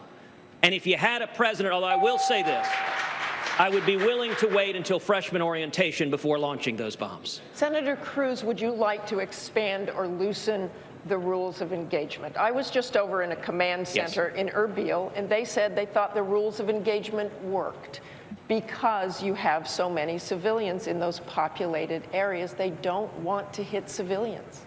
Martha, I will tell you, I have visited with active duty military, with veterans over and over and over again in town halls all over the state of New Hampshire. What we are doing to our sons and daughters, it is immoral. We are sending them in to fight with their arms tied behind their back. They cannot defend themselves, and it is wrong. And I will tell you this, look, America has always been reluctant to use military force. It's the last step we take. But if and when we use it, and when it comes to defeating ISIS, we should use it. We should use overwhelming force, kill the enemy, and then get the heck out. Don't engage in nation building, but instead allow our soldiers to do their jobs instead of risking their lives with politicians making it impossible for them to accomplish the objective. So loosen the rules of engagement. Absolutely, yes. Senator Rubio, you said in the last debate that ISIS is the most dangerous jihadist group in the history of mankind, and that it will take overwhelming U.S. force to defeat them. Can you specifically tell us what you mean by overwhelming force? Well, first we need to understand who they are. ISIS is not just a jihadist group, they're an apocalyptic group. They want to trigger a showdown in a city named Dabiq between the West and themselves, which they believe will trigger the arrival of their messianic figure. And I'm not saying that's what's going to happen. The reason why it's important to understand that is because these are not groups that are just going to go away on their own. They are going to have to be defeated. And I believe they need to be defeated on the ground by a ground force made up primarily of Sunni Arabs. It will take Sunni Arabs to reject them ideologically and defeat them militarily. That will require a coalition of Iraqis and Syrians that are also Sunnis, but it will also require the cooperation of Jordanians, Egyptians. We should ask more of the Saudis. That will need to be backed up with more U.S. Special Operation Forces alongside them. And it will have to be backed up with increased airstrikes. And we're going to have to strike them, not just in Iraq and in Syria, but in every other part of the world where they've now created hubs of operation. They have affiliates in over a dozen countries across this planet. They have a sophisticated network of radicalizing people here in the homeland and around the world. But it all begins by taking away their safe operating spaces with a ground force that a U.S.-led coalition takes on. Again, Senator Rubio, you've already said ISIS is the most dangerous jihadist group in the history of mankind. So that would make it more dangerous than al-Qaeda, the insurgents we fought in Iraq. We committed hundreds of thousands of U.S. troops to fight those groups. So if ISIS is the most dangerous group in history, why not commit a large U.S. ground force? Because they currently occupy Sunni cities and villages. Sunni cities and villages can only truly be liberated and held by Sunnis themselves. If they are held by Shia, it will trigger sectarian violence. The Kurds are incredible fighters, and they will liberate the Kurdish areas, but Kurds cannot and do not want to liberate and hold Sunni villages and towns. It will take Sunni fighters themselves in that region to take those villages and cities and then to hold them and avoid the sort of sectarian violence that follows in the past. And why that is important is because if Sunnis are not able to govern themselves in these areas, you are going to have a successor group to ISIS. ISIS is a successor group of al-Qaeda. In fact, they broke away from al-Qaeda because as horrible as al-Qaeda is, ISIS thought al-Qaeda was not radical enough. This is who we're dealing with, and they have more money than al-Qaeda ever had. Well, what would you do differently to try to get those Sunni forces? They have not been coming forward. Well, the problem with the Sunni forces in the region is they don't trust this administration. This administration cut a deal with their mortal enemies, the Shia in Iran. It poisoned the well with these countries. It makes it very difficult to cooperate with them as a result. They also, by the way, understand what real U.S. air power looks like. They saw the Iraq War. They saw up close also Afghanistan. They know what air power looks like when the United States is committed to the cause. And they see the airstrikes that are being conducted now, and they say to themselves, that's not real commitment. We know what real commitment looks like. The Jordanian king was in Washington 3 weeks ago. He told everyone who would listen that they have begged for permission from the coalition to target caravans. And the coalition, meaning U.S. leadership on the ground, would not allow them to proceed with those airstrikes. Mr. Trump, thank you very much, Senator Rubio. Mr. Trump, You have said you will vigorously bomb ISIS. You've said we've got to get rid of ISIS quickly, quickly. How would you get rid of them so quickly? And please give us specifics. Well, 4 years ago, I said bomb the oil and take the oil. And if we did that, they wouldn't have the wealth they have right now. Now I still say the same thing because we're doing little pinpricks. We're not even bombing if somebody's driving a truck. They give notice to the person driving the truck, we're going to bomb. If they don't get out of the truck sails away with the oil. We actually have a case where we don't want to bomb the oil because we don't want to pollute the atmosphere. Can you imagine General Douglas MacArthur and General Patton saying we can't bomb because we're going to hurt the atmosphere? You have to knock the hell out of the oil. You have to take the oil, and you also have back channels of banking. You have people that you think are our great allies, our friends in the Middle East, that are paying tremendous numbers of dollars, tremendous amounts of money to ISIS. So we have to stop those circuits. Nobody knows banking better than I do. They have back circuits, back channels. Tremendous amounts of money is coming in through the banking system. So between the oil and the banking, you will dry them up. But it should have been done 4 years ago, not now. And what would you do in those cities where there are people who we are trying to help, who ISIS is essentially holding hostage? You have to go in. First of all, when you take away their money, when you take away their wealth, that'll very much weaken, and it'll happen fairly fast. They'll last for about a year based on all of the wealth they've accumulated. But when you stop the banking channels and when you stop the oil and take the oil, not just bomb it, take it, when you do that, it's going to dry up very quickly. They're going to become a very weakened power quickly. Thank you very much, Mr. Trump. Let's turn to Libya. Governor Bush, it is a country in chaos. There is no government. This week, defense officials said there are now 5,000 ISIS fighters there, roughly doubling previous estimates. We know you and others have been critical of the administration's handling of Libya after the initial airstrikes that you supported. But this is a problem you would stand to inherit if you're the next president. Reports this week said the administration is considering new airstrikes, possible special operations raids. Would you support renewed airstrikes or any U.S. involvement on the ground? I would, and I would do it in concert, again, with our Arab allies and with Europe, most particularly in this case. This is the lesson learned in history. If you bomb something and not do anything as it relates to deal with the aftermath of this, if you don't have a stable government, you get what we have in Libya. And this is not leading from behind. It's not an effective policy. We have to lead. Without the United States, nothing seems to work. Europe doesn't have the ability to lead, forward lean in this regard. And so dealing with the caliphate is important because it now has spawned other areas. There's been 70+ attacks in 17 countries, either inspired by ISIS or organized by ISIS, Libya being the most important one now. We have to deal with the caliphate with building a Sunni army there, but we also have to deal with it in Libya. And I think the United States ultimately is going to play a significant role in this. The problem with the Obama administration is that they see this incrementally. They're reluctant. They don't lead. No one knows whether we're serious. And when we do it in increments they can barely see. The United States has to lead in a much more aggressive way than we're doing right now. Thank you very much, Governor Bush. Dr. Carson. Yeah, I want to say something about this because I'm not here just to add beauty to the stage. You know, I've been talking about Libya for quite a long time. I think I was the first one to start talking about it because I say we have to have a proactive foreign policy strategy. And of course, the next place that ISIS is going to attack to is Libya. If you want to expand your caliphate and increase your influence, then you're going to go to a place that's strategically located. You go north across the Mediterranean, you're into southern Europe. You go south, you're into Chad and Sudan and Niger, and not to mention the fact that you've had much more oil than you do in Iraq. That's the kind of place that they're going to go to. Therefore, we need to be thinking about how do we prevent them from tacking over there. They're already sending their fighters there. We need to be consulting with our military experts and asking them what do they need in order to prevent ISIS from being able to take over Libya. That's going to have enormous consequences. And would you support renewed airstrikes? I would support the possibility of renewed airstrikes if in conjunction with our Joint Chiefs and our military people, they felt that that was an appropriate strategy. The fact of the matter is, none of us up here is a military expert. and we sometimes act like we are, but we're not.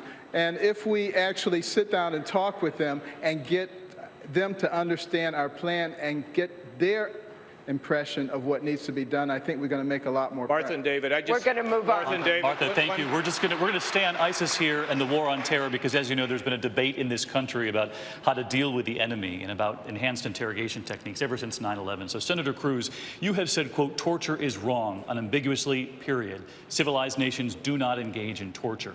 Some of the other candidates say they don't think waterboarding is torture. Mr. Trump has said, I would bring it back. Senator Cruz, is waterboarding torture? Well, under the definition of torture, no, it's not. Under the law, torture is excruciating pain that is equivalent to losing organs and systems. So under the definition of torture, it is not. It is enhanced interrogation. It is vigorous interrogation, but it does not meet the generally recognized definition of torture. If elected president, would you bring it back? I would not bring it back in any sort of widespread use. And indeed, I joined with Senator McCain in legislation that would prohibit line officers from employing it because I think bad things happen when enhanced interrogation is employed at lower levels. But when it comes to keeping this country safe, the commander-in-chief has inherent constitutional authority to keep this country safe. And so if it were necessary to, say, prevent a city from facing an imminent terrorist attack, you can rest assured that as commander-in-chief, I would use whatever enhanced interrogation methods we could to keep this country safe. Senator Cruz, thank you. Mr. Trump, you said not only does it work, but that you'd bring it back. Well, I'll tell you what.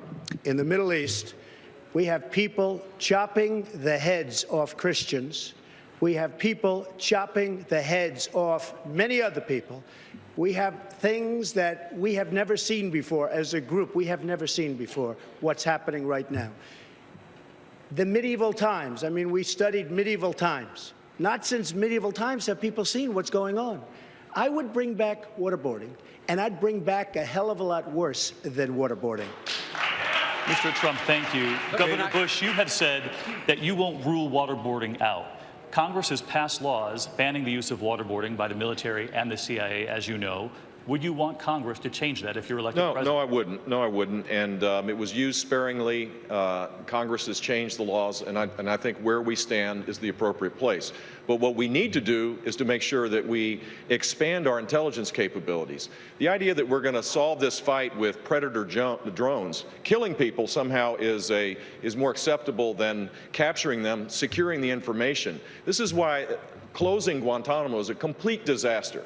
What we need to do is make sure that we are kept safe by having intelligence capabilities, both human and technological intelligence capabilities, far superior than what we have today. That's how you get a more safe place, is by making sure that we're fully engaged. And right now, this administration doesn't do that. Governor Bush, thank you. Senator Rubio, I do want to ask you, you have said that you do not want to telegraph to the enemy what you would do as commander-in-chief. But for the American people watching tonight who want to know where the next president will stand, do you believe waterboarding is torture? Well, when people talk about interrogating terrorists, they're acting like this is some sort of law enforcement function. Law enforcement is about gathering evidence to take someone to trial and convict them. Anti-terrorism is about finding out information to prevent a future attack.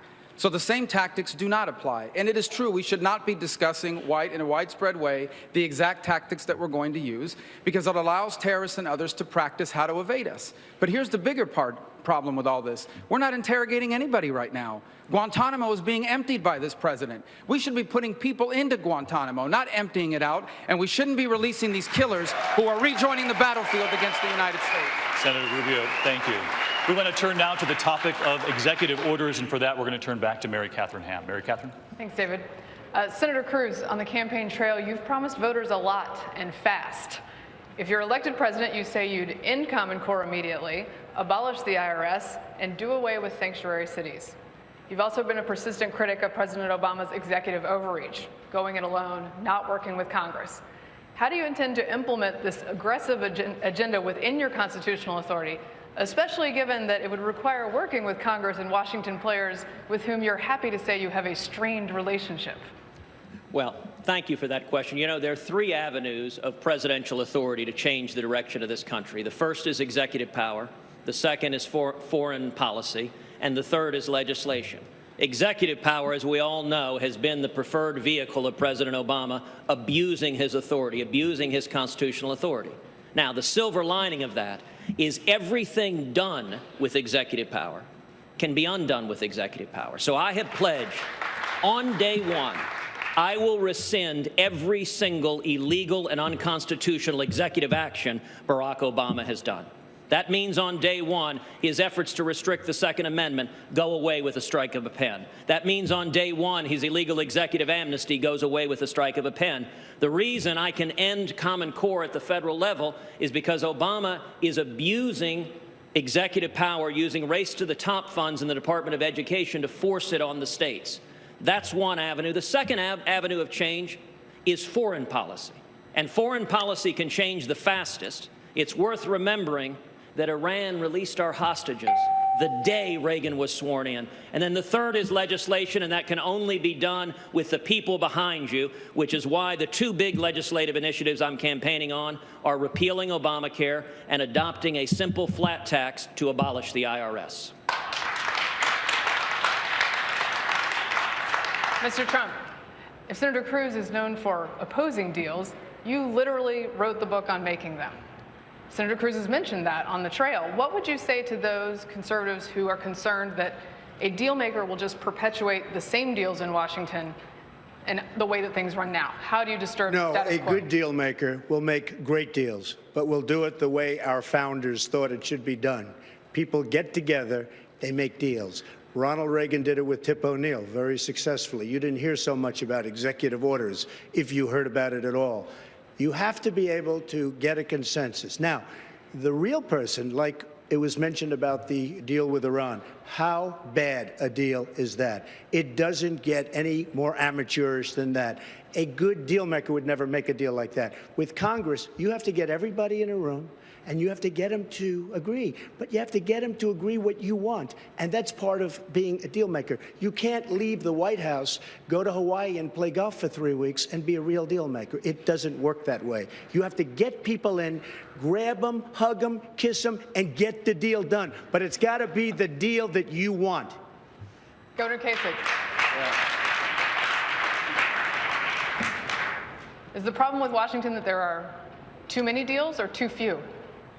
Well, right now, the deals are, there's no leadership. I mean, a lot of the things that we're talking about here tonight, you know, on the border and so many of the things, you know, what we should be doing on foreign policy. You know what the problem is, Mary Catherine, is there's not a leader that gets somebody to rise up. You have to have a leader that can inspire. I mean, actually, some of what Donald was saying is true. Look, you know how hard it was to get the federal budget balanced? You have to plead with people. To do what we've done in Ohio, you have to plead with people. Then you go back down to Washington and do the same thing. You see, we have to remind people we're Americans before we're Republicans and Democrats. And when we wait and when we delay, what we end up doing, Mary Catherine, is we make the United States weaker. In fact, it's a foreign policy issue because people look at America not solving problems and they say, what are they doing over there? So the point is, you have to work with people. The problem with executive authority for the president, it's really bad news for this reason. Since he's given up on working with Congress, he thinks he can impose anything he wants. He's not a king. He's a president. An executive order should be used, frankly, in consolidation and with consulting with the leadership in the Congress. I've done it in Ohio. I consult. I can use executive orders, but I don't trump the legislature because if you do, you aggravate them, you anger them, and then the long-term prospects get bleak. We have to solve problems in America by coming together, Republicans and Democrats, Americans first, party and ideology in the second back seat of this country. That's what we need to do. And we can do it. And we can do it. This is an important subject. I agree with everything that's been said here about repealing unconstitutional rules and rules that are creating real burdens for investing that creates jobs. But we also ought to get back to being a 10th Amendment country as well, a country that respects the states to be able to make more decisions. And in the Bush administration, we would shift transportation dollars back to the states. I trust Kasich and Christie to build the roads and the infrastructure of their states than Washington, D.C. EPA delegated authority back to the states. Education dollars back to the states. I would like to see reform take place all across the country where there's more vouchers, more freedom. If we did that, we would shrink government's power in Washington, D.C., and we would have a much more effective government where people would begin to trust our government again, because now no one believes it works. Let me, Catherine, I'll just say this to you. You must have an agenda that you are ready to move on in the first 100 days. Jeb is right. If you delay and you wait, the Washington operators will take you down. I can tell you this, in the first 100 days, I will have legislation to freeze federal regulations, have them reviewed by the Vice President, reduce state taxes on individuals, reduce taxes on corporations, have a fiscal plan to balance the budget, get the border protected, and begin to fix Social Security in the first 100 days. So for anybody who's here tonight, if I get elected president, head out tomorrow and buy a seatbelt, because there's going to be so much happening in the first 100 days, it's going to make your head spin, and we're going to move America forward. I promise you, we will move us forward. He mentioned me. One other thing that I think we ought to do, well, along with repealing Obamacare, we need to shift all this power of health care, which is the most egregious form of federal power that is suppressing wages and income, and allow governors to have the Medicaid plans so that they can create 21st century Medicaid insurance for people that are stuck in poverty. There's so much that could be done, but I don't trust Washington to do it. I trust the state capitals to be the place, to be the source of innovation and reform in this country. Thank you, Governor. Thank you, Governor. Martha and David, back to you. Mary Catherine, thank you. We want to turn to something the governor of New Hampshire said. Jeb mentioned me. It's time for me to go again. I didn't mention him the second time. He says he didn't mention me the second time. I thought I heard it, Jeb. No, I'm just kidding. Thank you all very much for listening and being patient with all of us tonight. Thank you. A connection here on the stage. We're going to move on to what the governor of New Hampshire said just this week, and that is that heroin overdose is now the second leading cause of death in this state. You don't need me to tell you that. But there's another number. 48% of the people here in this state know someone who has abused heroin. Josh, who covers this for WMUR, has the next question. You're all aware, candidates, that this is a major problem here in New Hampshire. It's a very deadly problem as well.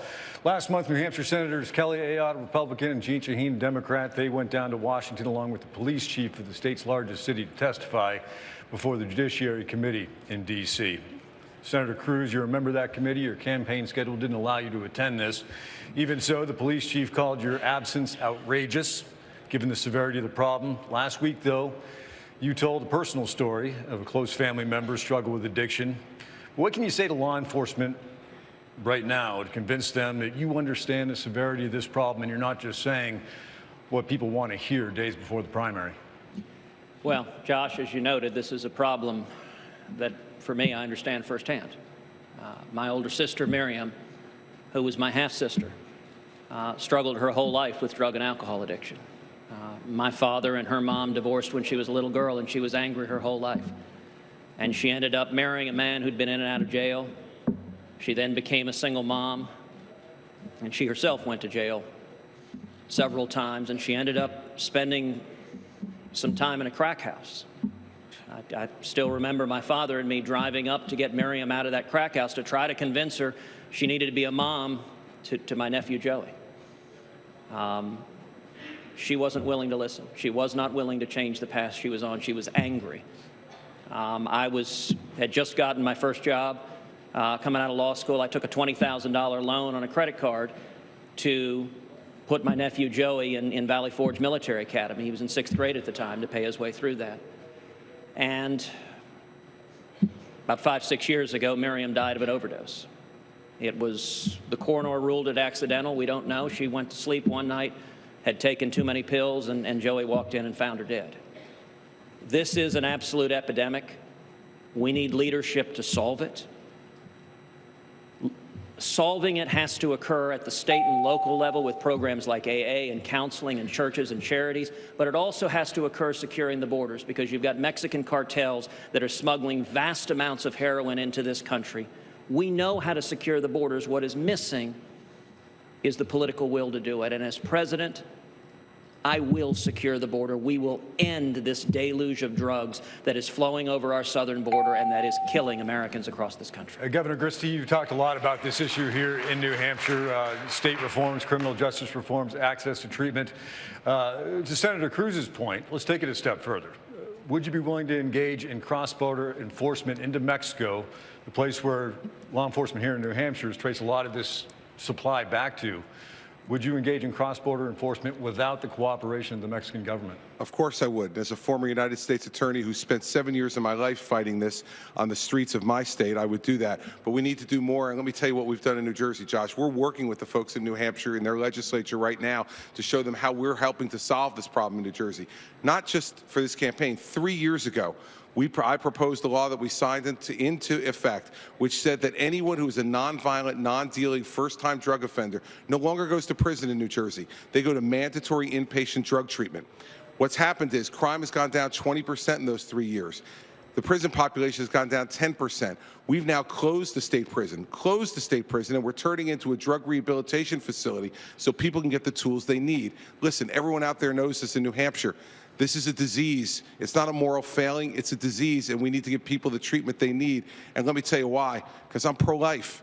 And I'm pro-life not just for the 9 months in the womb. I'm pro-life for when they get out, and it's a lot more complicated. 16-year-old heroin-addicted drug girl on the floor of the county lockup. I'm pro-life for her life.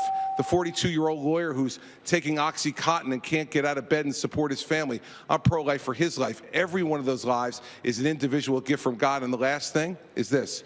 These efforts we've taken over the last 3 years, 2015 in New Jersey, for the first time in 4 years, drug overdose deaths have gone down, not up. I'll bring the same solutions to the country. Governor Christie from the floor. Thanks very much. Dave, Martha, back to you. Thank you, Governor Christie. Thank you, Josh. Our partner in this debate, the independent journal Review, has collected questions from some prominent conservatives around the country. Here's a videotaped question from radio host Larry O'Connor. In 2008, we saw how motivated an electorate can be when they think their vote is making history. Let's face it, if Hillary Clinton is the nominee for the Democrats, you'll be running against the prospect of the first woman president. How will you change that narrative and motivate the electorate behind your candidacy? Well, Mr. Trump, I'm going to give that question to you. You took it away anyway. Oh, okay, good. It looked like he was looking right at me right there.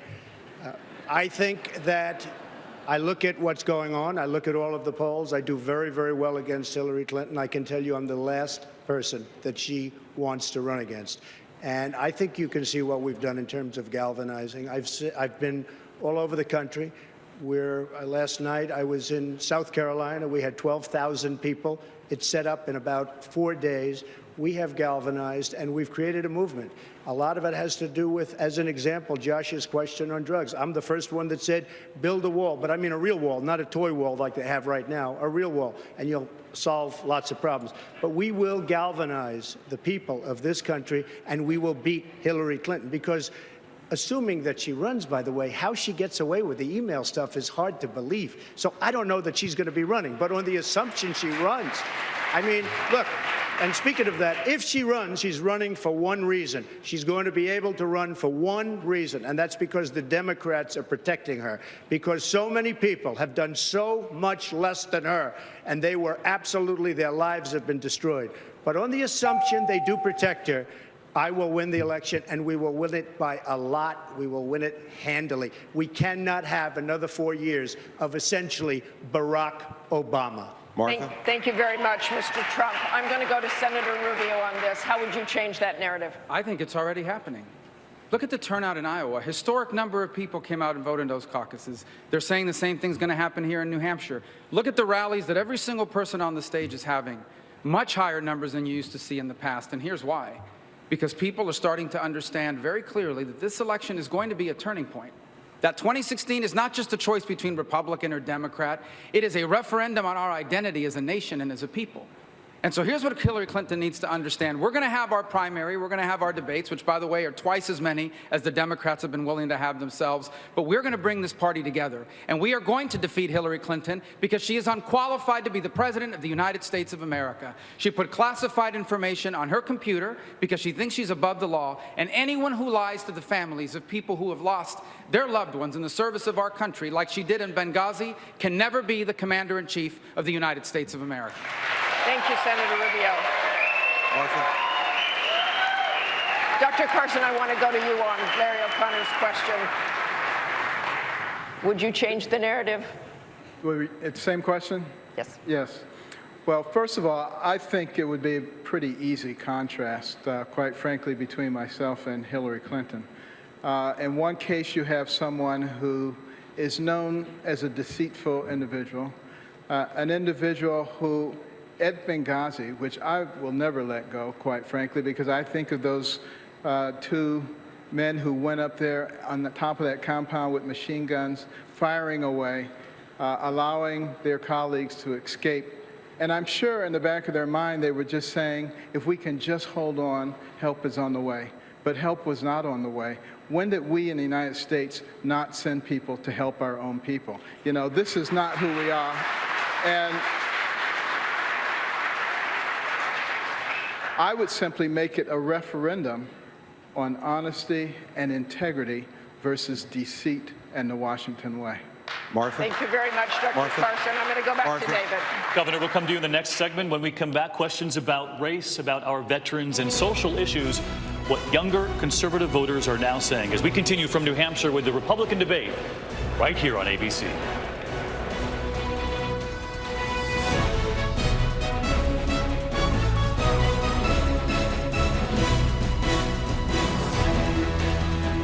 ABC News live coverage of the New Hampshire Republican debate will continue in a moment. Live from Manchester, New Hampshire, here again is George Stephanopoulos. Two-thirds of the way through this debate, candidates making their way back to the stage here with John Carl again. And John, in that second section, you really saw all the governors rise to the top of their own issues of jobs, executive power, addiction. This has been something else. I mean, this is the revenge of the governors in this debate. You know, if you look at what happened with Jeb Bush, John Kasich, and Chris Christie, they came in 6th, 8th, and 10th in the Iowa caucuses. They were the also-rans. In this debate, I think all three of them have put in their best debate performances of the campaign. And you really saw John Kasich, who's probably doing the best in most of the polls right now, really trying to strike himself out as the most positive candidate up there on the stage. He's the one that's trying to get the independence that can be so important here in New Hampshire, and he's presenting this optimistic vision of we're angry, but we're kind of angry about the anger. We want to get beyond the partisan divide. And ironically, the better they do, maybe the better Donald Trump does. Yeah, and Trump has had, you know, this has been a great debate for Donald Trump because nobody's gone after him. I mean, Jeb Bush went after him a bit on eminent domain, but Donald Trump's been able to kind of rise above and watch everybody pummel the guy that might be, at least before today, we thought the toughest challenger to him, Marco Rubio. Okay, one more section to go. We'll be right back.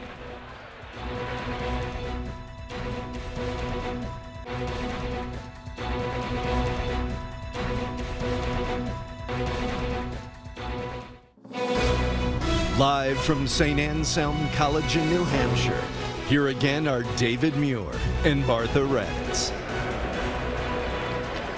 Welcome back to New Hampshire, ABC News coverage of the Republican debate, and it's great to have you back at the podiums, and we want to turn to race in America and Mr. Trump. There are many who argue cell phones and smartphones are just now exposing what's been happening in this country for years, cases of excessive force against minorities. As you know, Mr. Trump, on the other side, the FBI director recently said there's a chill wind blowing through law enforcement because of increased scrutiny. You have said police are the most mistreated people in America. As president, how do you bridge the divide? Well, there is a divide, but I have to say that the police are absolutely mistreated and misunderstood. And if there is an incident, whether it's a incident done purposely, which is a horror, and you should really take very strong action, or if it's a mistake, it's on your newscasts all night, all week, all month, and it never ends. The police in this country have done an unbelievable job of keeping law and order. And they're afraid for their jobs. They're afraid of the mistreatment they get. And I'm telling you that not only me speaking, minorities all over the country, they respect the police of this country, and we have to give them more respect. They can't act. They can't act. They're afraid for losing their pension, their job. They don't know what to do, and I deal with them all the time. We have to give great respect, far greater than we are right now, to our really fantastic police. Great. Mr. Trump, I did ask about bridging the divide, though, as president. So what would you say to the American families who say, we have lived through this, we have seen excessive force? What would you say to those? Well, they do, and, you know, they sue. Everybody sues, right? They see excessive, I mean, they go out, they sue. We have so much litigation. I see the courts. I see what they're doing. They sue, and you know what?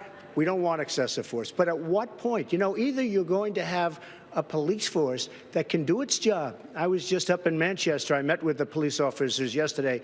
Tremendous people. They love the area. They love the people. They love all the people. They want to do their job. And you're going to have abuse, and you're going to have problems, and you got to solve the problems, and you have to weed out the problems. But the police in this country are absolutely amazing people.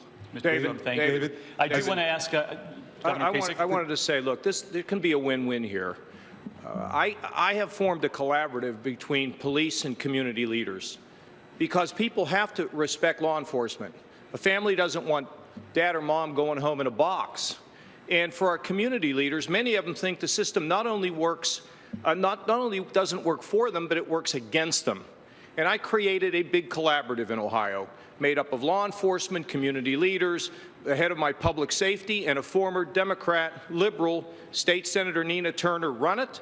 They got together, they made recommendations on recruiting, on hiring, on the use of deadly force, and what we're about to do is to bring community and police together so we can have a win-win. We need more win-wins in America, and we don't have to pick one over another or divide. We love the police, but we've got to be responsive to the people in the communities. Governor, we have to do all of it. Senator Rubio, I want to ask you next.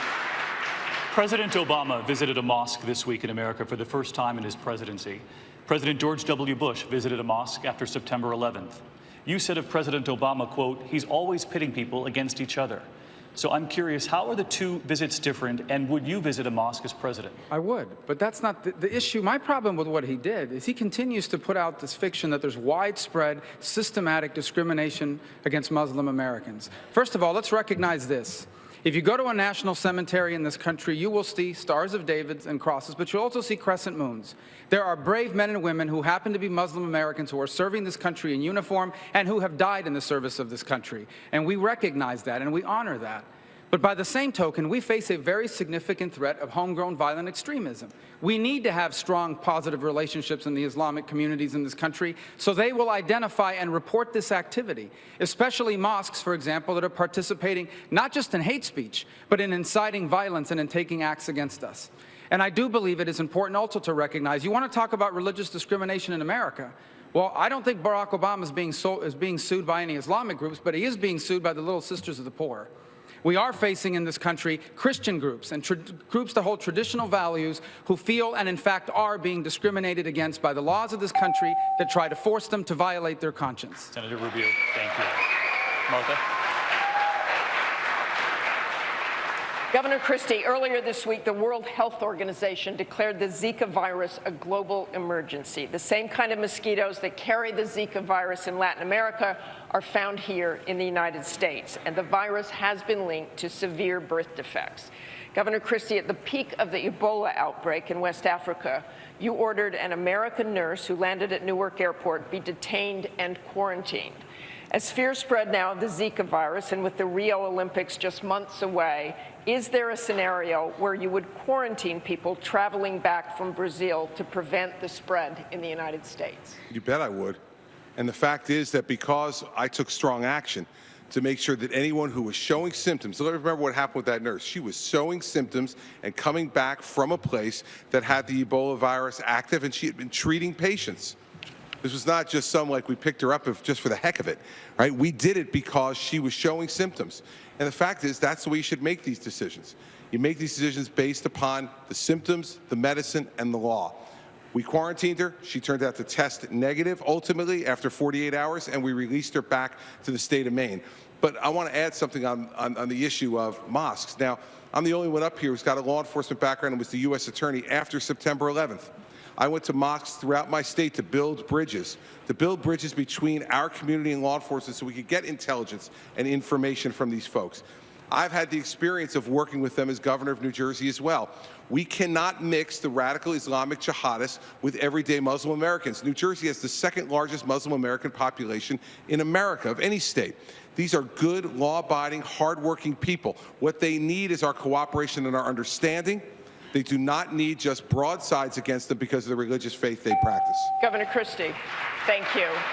I'm going to move to Dr. Carson and go back to the Zika virus. Is that going too far, quarantining? You're a doctor. What would you do?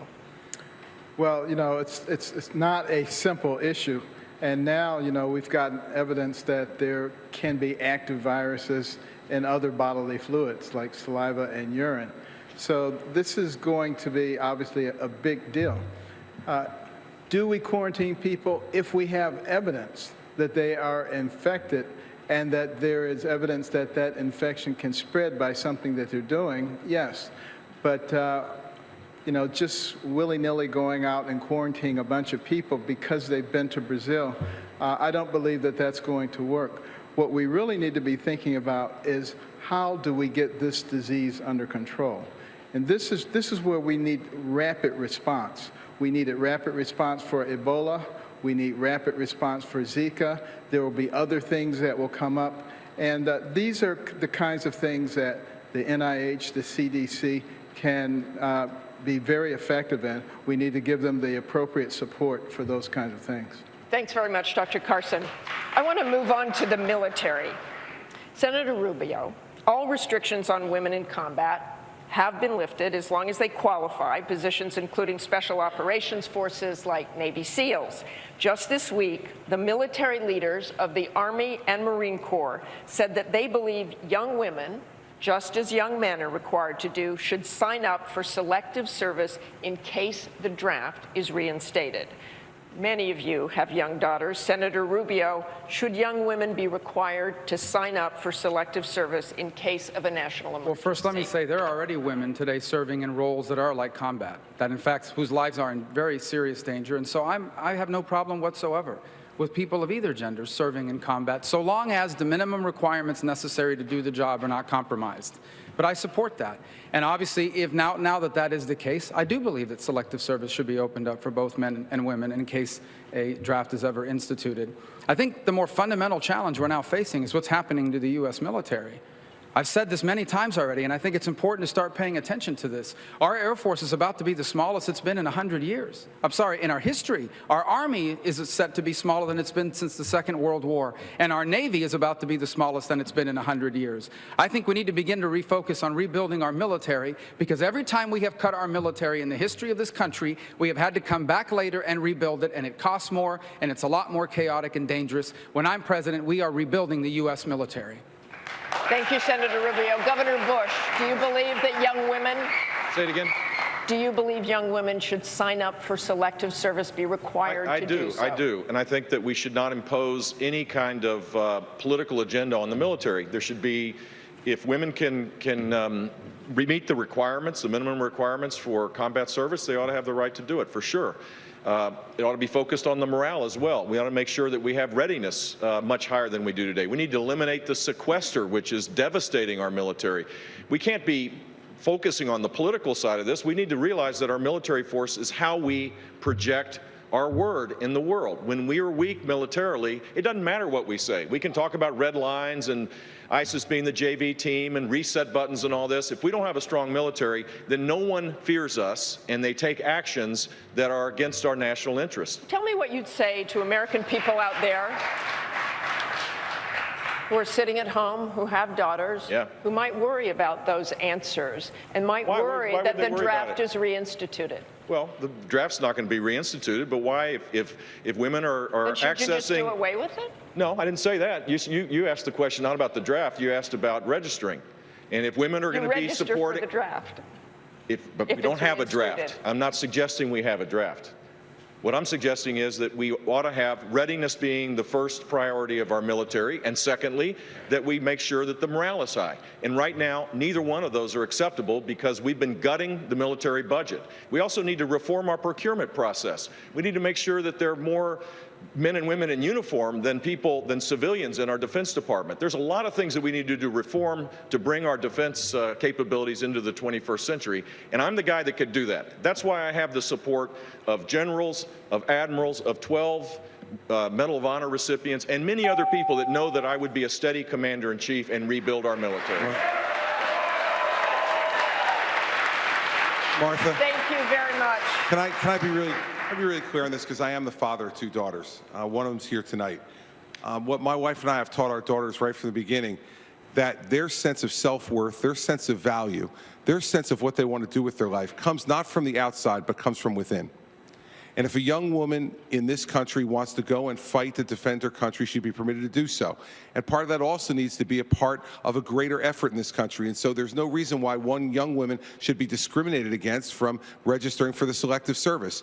The fact is, we need to be a party and a people that makes sure that our women in this country understand anything they can dream, anything that they want to aspire to, they can do. That's the way we raise our daughters, and that's what we should aspire to as president for all the women in our country. Thank you very much, Governor Christie. Can I say something? We've just covered, wait 1 second, Dr. Carson. Something about the draft, just very quickly. Very quickly. You know, 14% decrease in the number of people applying for voluntary military service.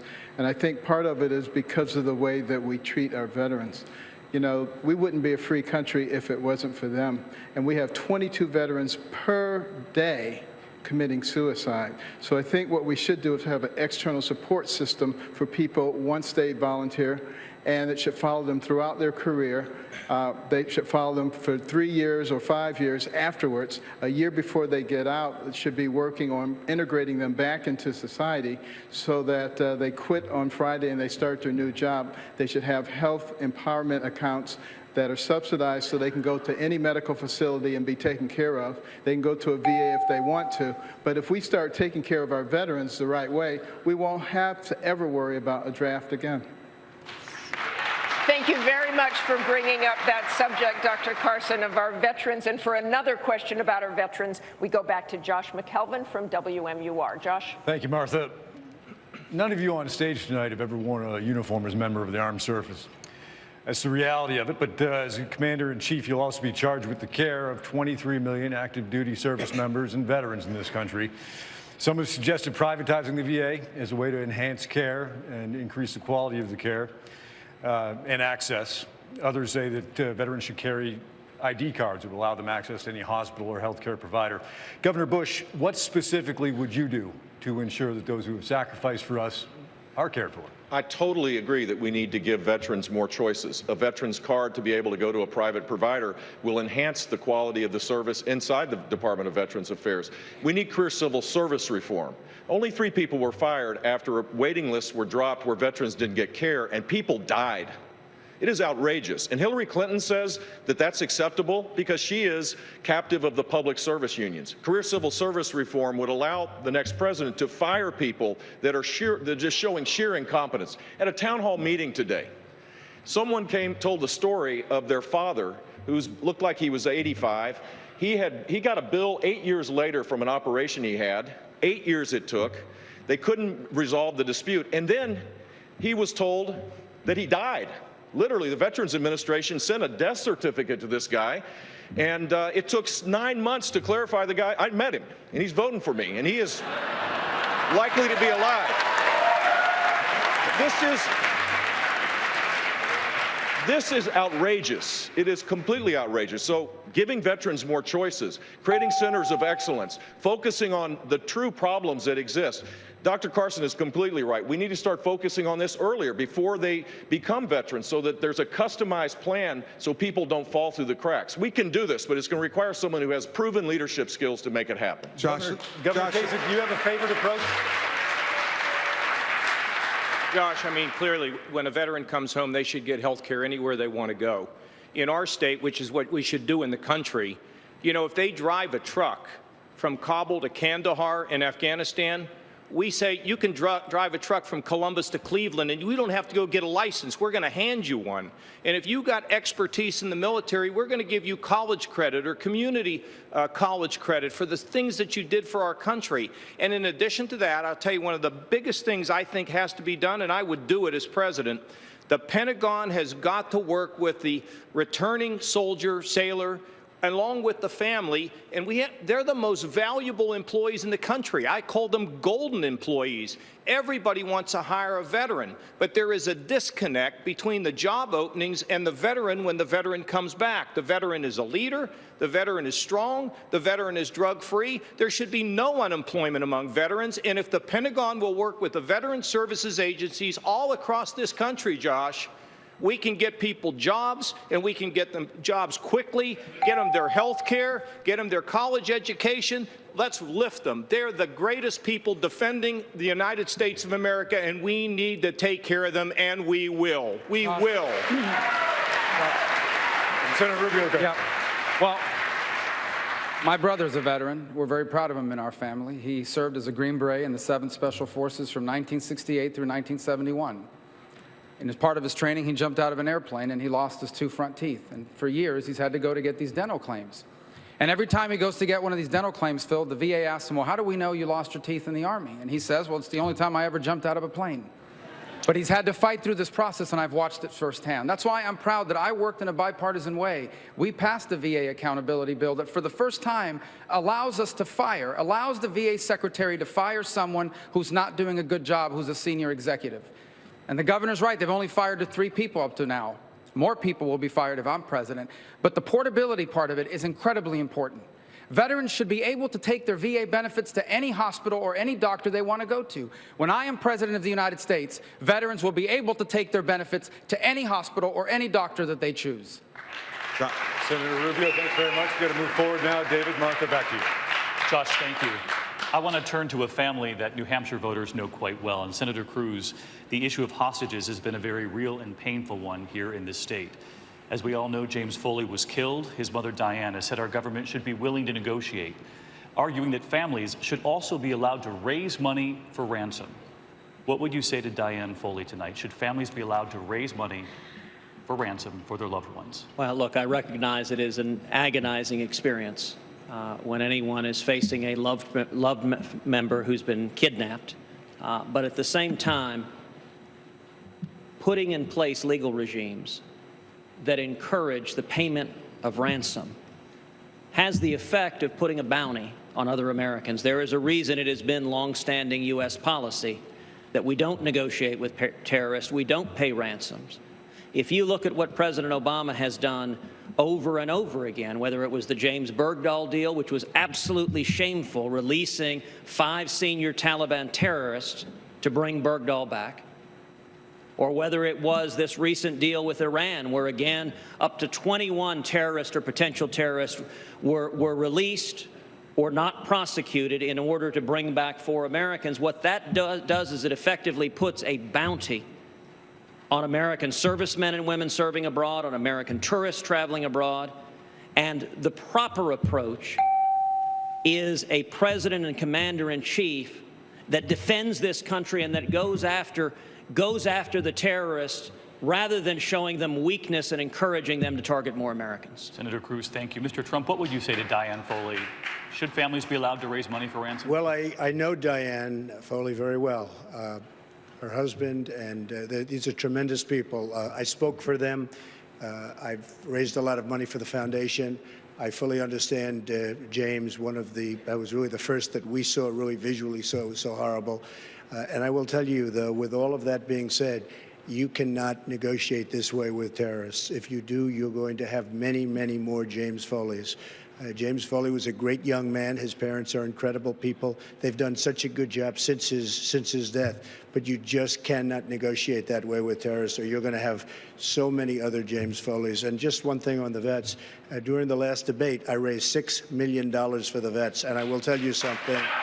I will tell you that I think nobody here, nobody on the stage, gets along with the veterans groups in New Hampshire better than I do, with Al Baldessaro and all of the people that I deal with. And these are great people. The one thing that we're not mentioning, there's tremendous fraud, waste, and abuse in the Veterans Administration. And if I'm running things, that's going to disappear, and it's going to disappear quickly. Mr. Trump, thank you. We want to turn now to social issues and young voters, and for the question from Mary Catherine. Thanks, David. Senator Rubio, one of the lazier pieces of political conventional wisdom is that so-called social issues are hurting Republicans with young people. But on the two most prominent social issues, polling with millennials actually moves in different directions. On one hand, it's clear young people across the political spectrum increasingly favor same-sex marriage. However, young voters have not moved to the left on abortion. In fact, large numbers of them favor at least some modest restrictions that conservatives have supported. How do you speak to millennials on both these issues while Democrats will inevitably charge intolerance and extremism? Well, first of all, I don't believe that believing in traditional marriage the way I do makes you a bigot or a hater. It means that you believe that this institution that's been around for millennia is an important cornerstone of our society. I respect people that believe differently, but I believe deeply that marriage should be between one man and one woman. On the issue of life, to me, the issue of life is not a political issue. It's a human rights issue, and it's a difficult issue because it puts in conflict two competing rights. On the one hand is the right of a woman to choose what to do with her body, which is a real right. And on the other hand is the right of an unborn human child to live. And they're in conflict, and as a policymaker, I must choose which one of these two sides takes precedence. And I've chosen to err on the side of life. Here's what I find outrageous. There has been 5 Democratic debates. The media has not asked them a single question on abortion. And on abortion, the Democrats are extremists. Why doesn't the media ask Hillary Clinton why she believes that all abortion should be legal, even on the due date of that unborn child? Why don't they ask Hillary Clinton why she believes that partial birth abortion, which is a gruesome procedure that has been outlawed in this country, she thinks that's a fundamental right? They are the extremists when it comes to the issue of abortion, and I can't wait to expose them in a general election.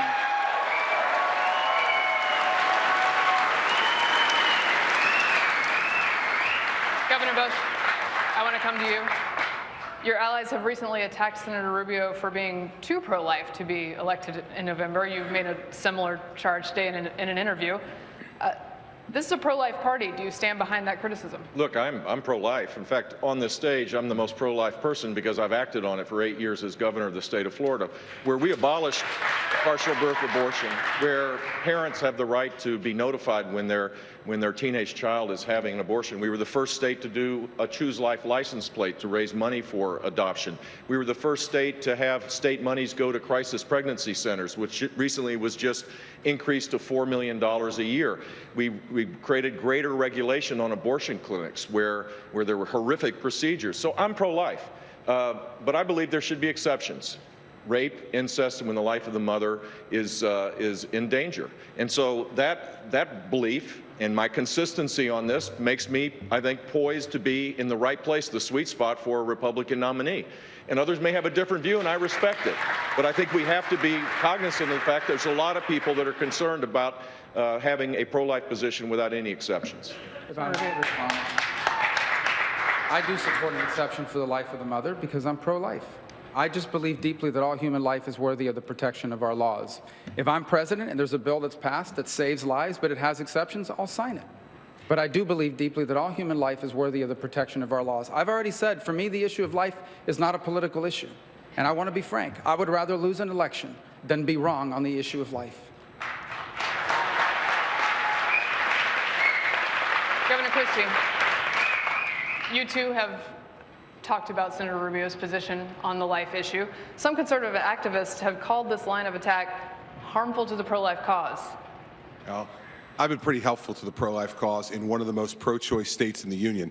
I stood up for the first time, and now for the last 6 years, we've defunded Planned Parenthood, not talked about it like they do in Washington, D.C., but for 6 years as governor, Planned Parenthood does not receive that funding from the state budget anymore. Over $50 million worth of money that's been saved now that is not going to do exactly what Hillary Clinton wants to have done as advocated for. She believes that that organization, which engages in the systematic murder of children in the womb, in order to maximize the value of their body parts for sale on the open market, is an acceptable position. Let me tell you something. I don't care whether you're a millennial or whether you're in your 90s. No one is for that type of activity unless you are the most radical type of extremist on this issue, like Senator Clinton and her party is on this issue. And I'll say one other thing. The fact is that I believe that if a woman has been raped, that is a birth and a pregnancy that she should be able to terminate. If she is the victim of incest, this is not a woman's choice. This is a woman being violated. And the fact is that we have always believed, as has Ronald Reagan, that we have self-defense for women who have been raped and impregnated because of it, or the subject of incest and been impregnated for it. That woman should not have to deliver that child if they believe that violation is now an act of self-defense by terminating that pregnancy. Thank you all. Back to you, David and Martha. Mary Catherine, thank you. We're going to have closing statements here in just a moment, but before we go, a quick lightning round. Come November, 2 battleground states, but they face off tomorrow in the Super Bowl. Governor Kasich, who wins? Carolina's going to win that one. I hate to say it, but they're going to win that one. Governor Bush. Peyton Manning's supporting me, and I'm for Denver. Senator Rubio. Well, I was going for Peyton Manning, but now I'm rooting for Carolina. Paul Cam. Mr. Trump. Carolina. With an eye to February 20th, Carolina. All right, Dr. Carson. With 100% certainty, I will predict the winner. It will be either Denver or Carolina. Yeah. Governor Christie, the last word. Denver. Denver. Thanks so much, gentlemen. Closing statements in just a moment. Right here is the ABC News Republican debate continues from New Hampshire right after this.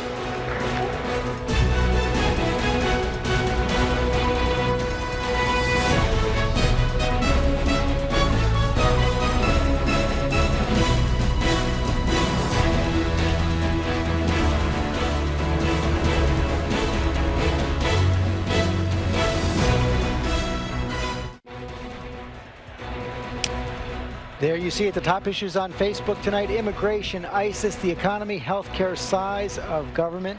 I'm here with John Carl right there. We also saw the candidates talked about most: Donald Trump, Marco Rubio, Ted Cruz, Jeb Bush, Chris Christie. Not surprising when you look at those issues. Those are the issues that have been animating this Republican primary election all the way through. Yeah, look at that right there on the top. The #1 issue discussed on social media, immigration. And we've seen debates where immigration dominated more than it has in this debate.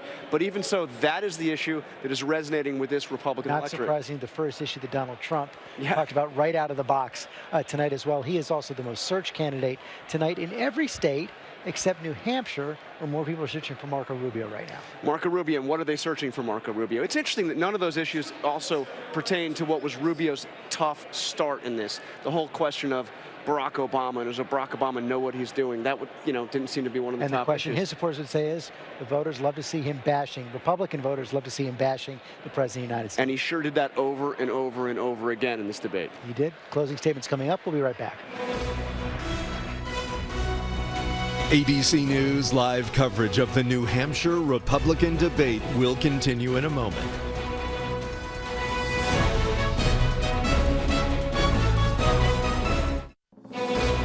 Live from St. Anselm College in New Hampshire, here again are David Muir and Martha Raddatz. We welcome you back. The New Hampshire primary, of course, is Tuesday. The time now for closing statements. And we begin tonight with Governor Kasich. Well, folks, I've done now over 100 town hall meetings, and I've loved every second of it. It has been the greatest thing in the world. And I want you to know that you've changed me, because I've listened to your stories, and I've had your hugs, and I've seen your tears, and I've seen you walk away and say, I now have hope. I've had a conservative message, but a positive message, not just a conservative message, but a positive message about how we can bring people together, how we can restore America's strength, lift everyone. New Hampshire, please give me a chance to carry this message forward to the United States of America, and then I will come back. Thank you, loved it, and God bless you.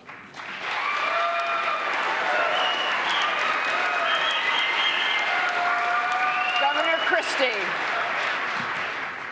Thank you. I've spent the last 13 years of my life focused on one thing: serving the people who have given me the opportunity to serve them. Not about politics, not about partisanship, but about putting the people of my state and our country first. I'm proud to have stood on the front lines of fighting the war on terrorism after September 11th. I'm proud to have rebuilt my state after Hurricane Sandy. And I'm incredibly proud to be on this stage tonight with these men asking for your vote. New Hampshire, I've spent 70 days here with you. You've gotten to know my heart. My heart is to help you solve the problems of your state and the problems of our nation. If you give me your vote on Tuesday, I will do just that. Governor Bush. I want to thank the people of New Hampshire, and I want to celebrate the birthday of a great president. Ronald Reagan would have been 105 today. And President Reagan believed in the future of our country, believed in its greatness, had a hopeful, optimistic message, drew people towards our cause. We need someone who has a proven record to take our case to the American people, because our philosophy is by far the best one, of limited government, of entrepreneurial capitalism, of peace through strength. I believe I have the skills to take our party to victory in November. I ask for your support on Tuesday to keep America and make America safer, stronger, and freer. Thank you all very much.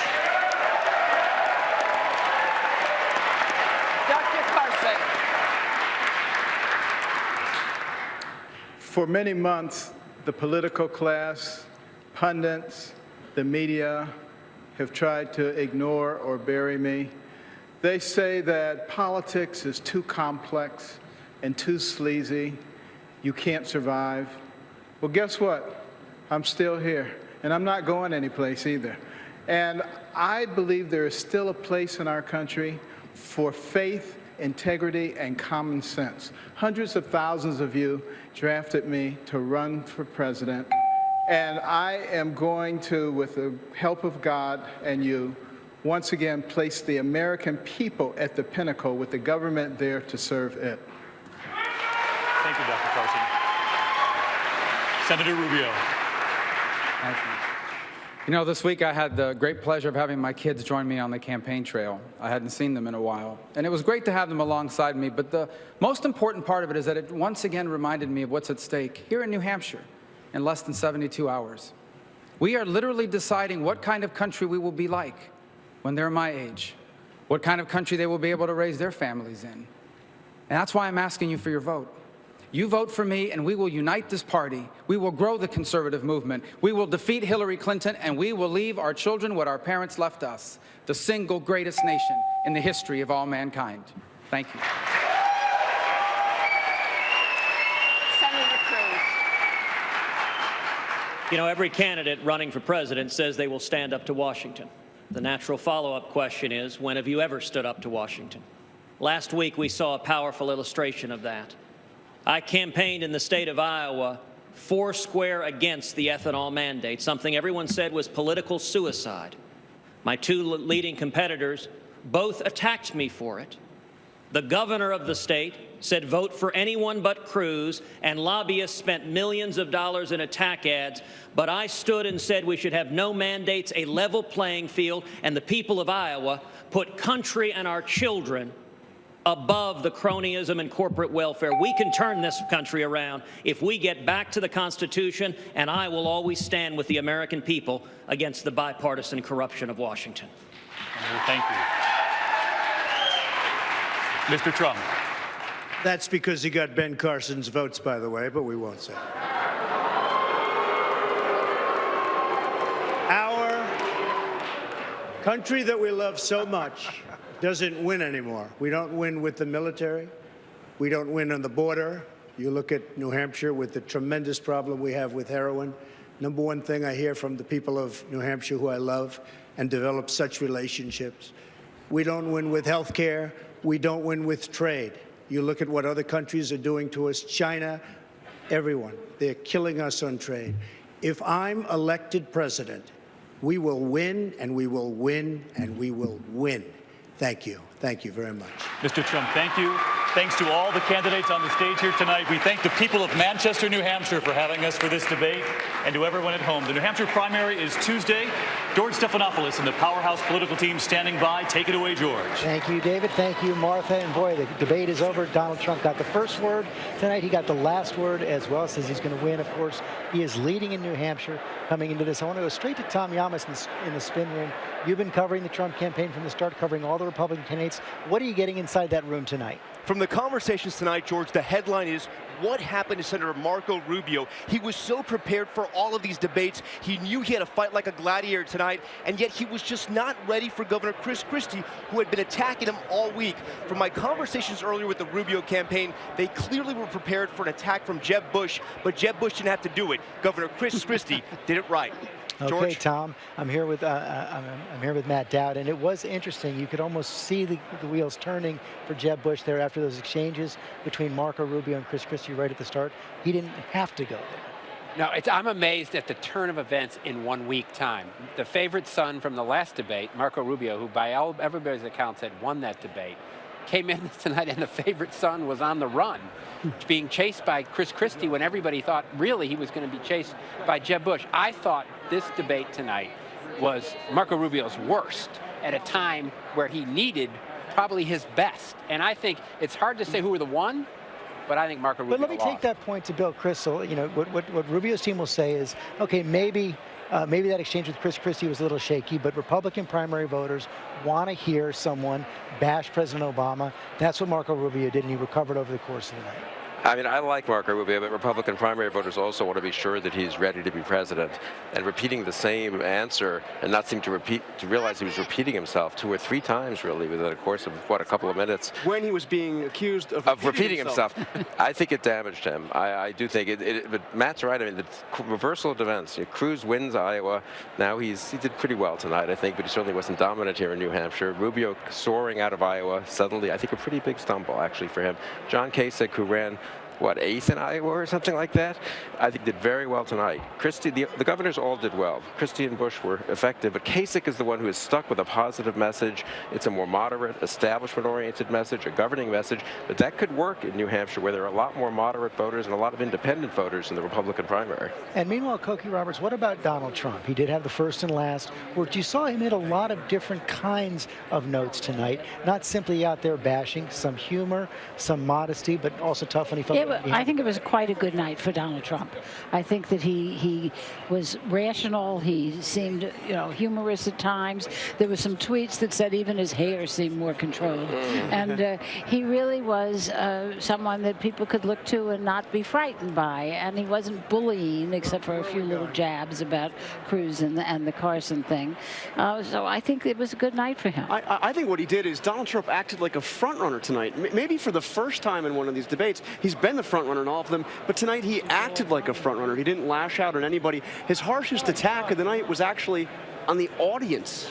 And the audience wasn't with him in this debate, but he rose above it. Which I think is going to benefit him, because most of the voters that he has are working class voters that feel left out of the system, that the only establishment is control of the process. When he's booed by an audience that he said were contributors, donors, and part of the system, I actually think getting booed by the audience is going to help him. But I thought the mood tonight was, maybe I'm overreading for, who knows, 2.5 hours, but was who can govern. I mean, I do think the combination of what the governors have been saying for the last week and being in New Hampshire, which is a less angry state, I think, apparently, than Iowa. I do think it's helped Kasich and Christie and Jeb Bush. If people truly are undecided going into these last few days, really looking around for an alternative, that's one of the big questions coming out of this, and that's what we're going to address when we come back. We're also going to find out what the Democrats are saying tonight from Cecilia Vega, who's covering them. We'll be right back.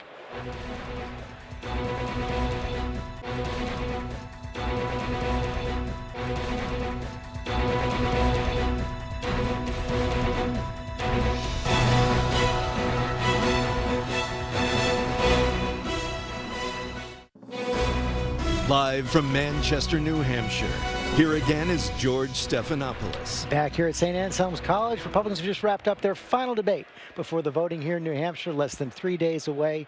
Right now, of course, Democrats on the ballot here as well. Bernie Sanders and Hillary Clinton. Cecilia Vega covers those campaigns. What are you hearing from those campaigns about what they saw tonight? Well, George, privately, there were a number of Democrats who were concerned about a possible Marco Rubio surge after his performance tonight. I can tell you there are some Democrats who are breathing a big sigh of relief. DNC Chairwoman Debbie Wasserman Schultz sent out a tweet earlier tonight saying Marco Rubio, hashtag not ready for prime time. Hillary's team is firing back on issues like immigration and health care. These are things that are going to be a big fight in a general election if, in fact, she makes it there. I have to tell you, George, the one thing I was struck by tonight seeing this stage is how few times Hillary Clinton's name actually came up compared to past debates. You're absolutely right about that. See, I was struck by that as well. Donna Brazil here as well. It is true that most Democrats think that Marco Rubio would be the toughest candidate to beat. Pretty early to count him out, though. Look, Marco Rubio did not come prepared tonight to make closing arguments at a time when there's still a lot of undecided voters. Tonight, he decided to run against President Obama in 2008, not the president who, may come. So I thought this was a failed opportunity of Marco Rubio. Tonight, I thought Democrats came off pretty good because, you know what, they didn't really talk about us. Does this change your assessment coming into the debate we were talking about earlier, saying 3 or 4 tickets out of New Hampshire? If everybody's bunched up in that 3rd, 4th, and 5th place, does everybody stay in?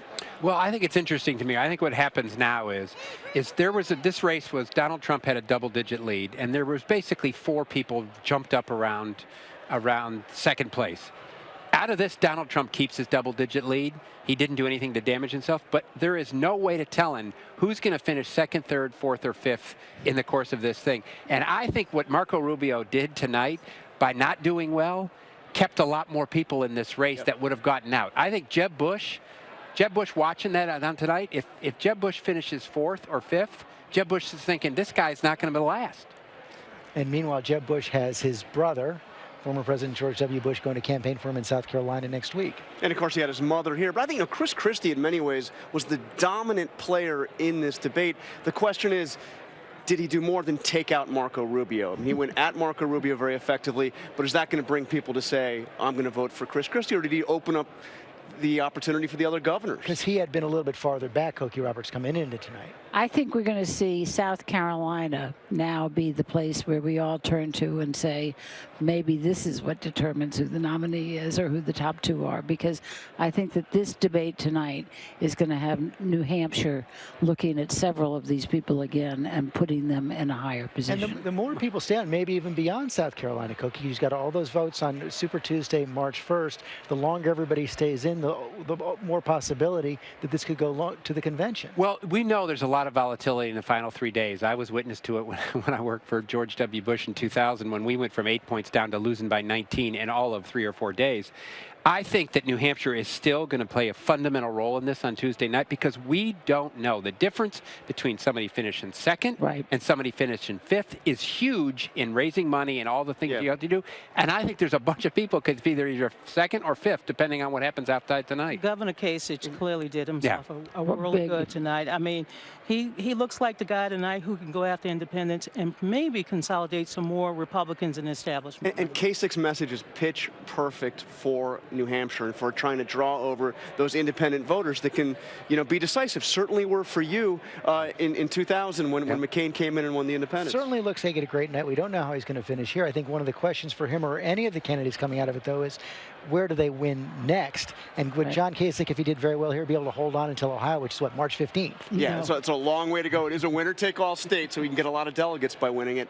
But, I mean, where's he going to win? Where's he going to take that message? As we talked about at the top of this debate, he said today, I should be running in the Democratic primary. Now, he was joking, but I know you guys fear him probably more than anybody else on that stage. But can he get through a Republican primary? That's a key point. Look, tonight, Governor Kasich had an opportunity to say, I care about cops, but also believe that they should be held responsible or accountable for their action. Again, he's more of a general election candidate, but can he win in a Republican? I think, George, I think one thing I think is I don't think any of the Republican establishment is ready for these words on New Hampshire night.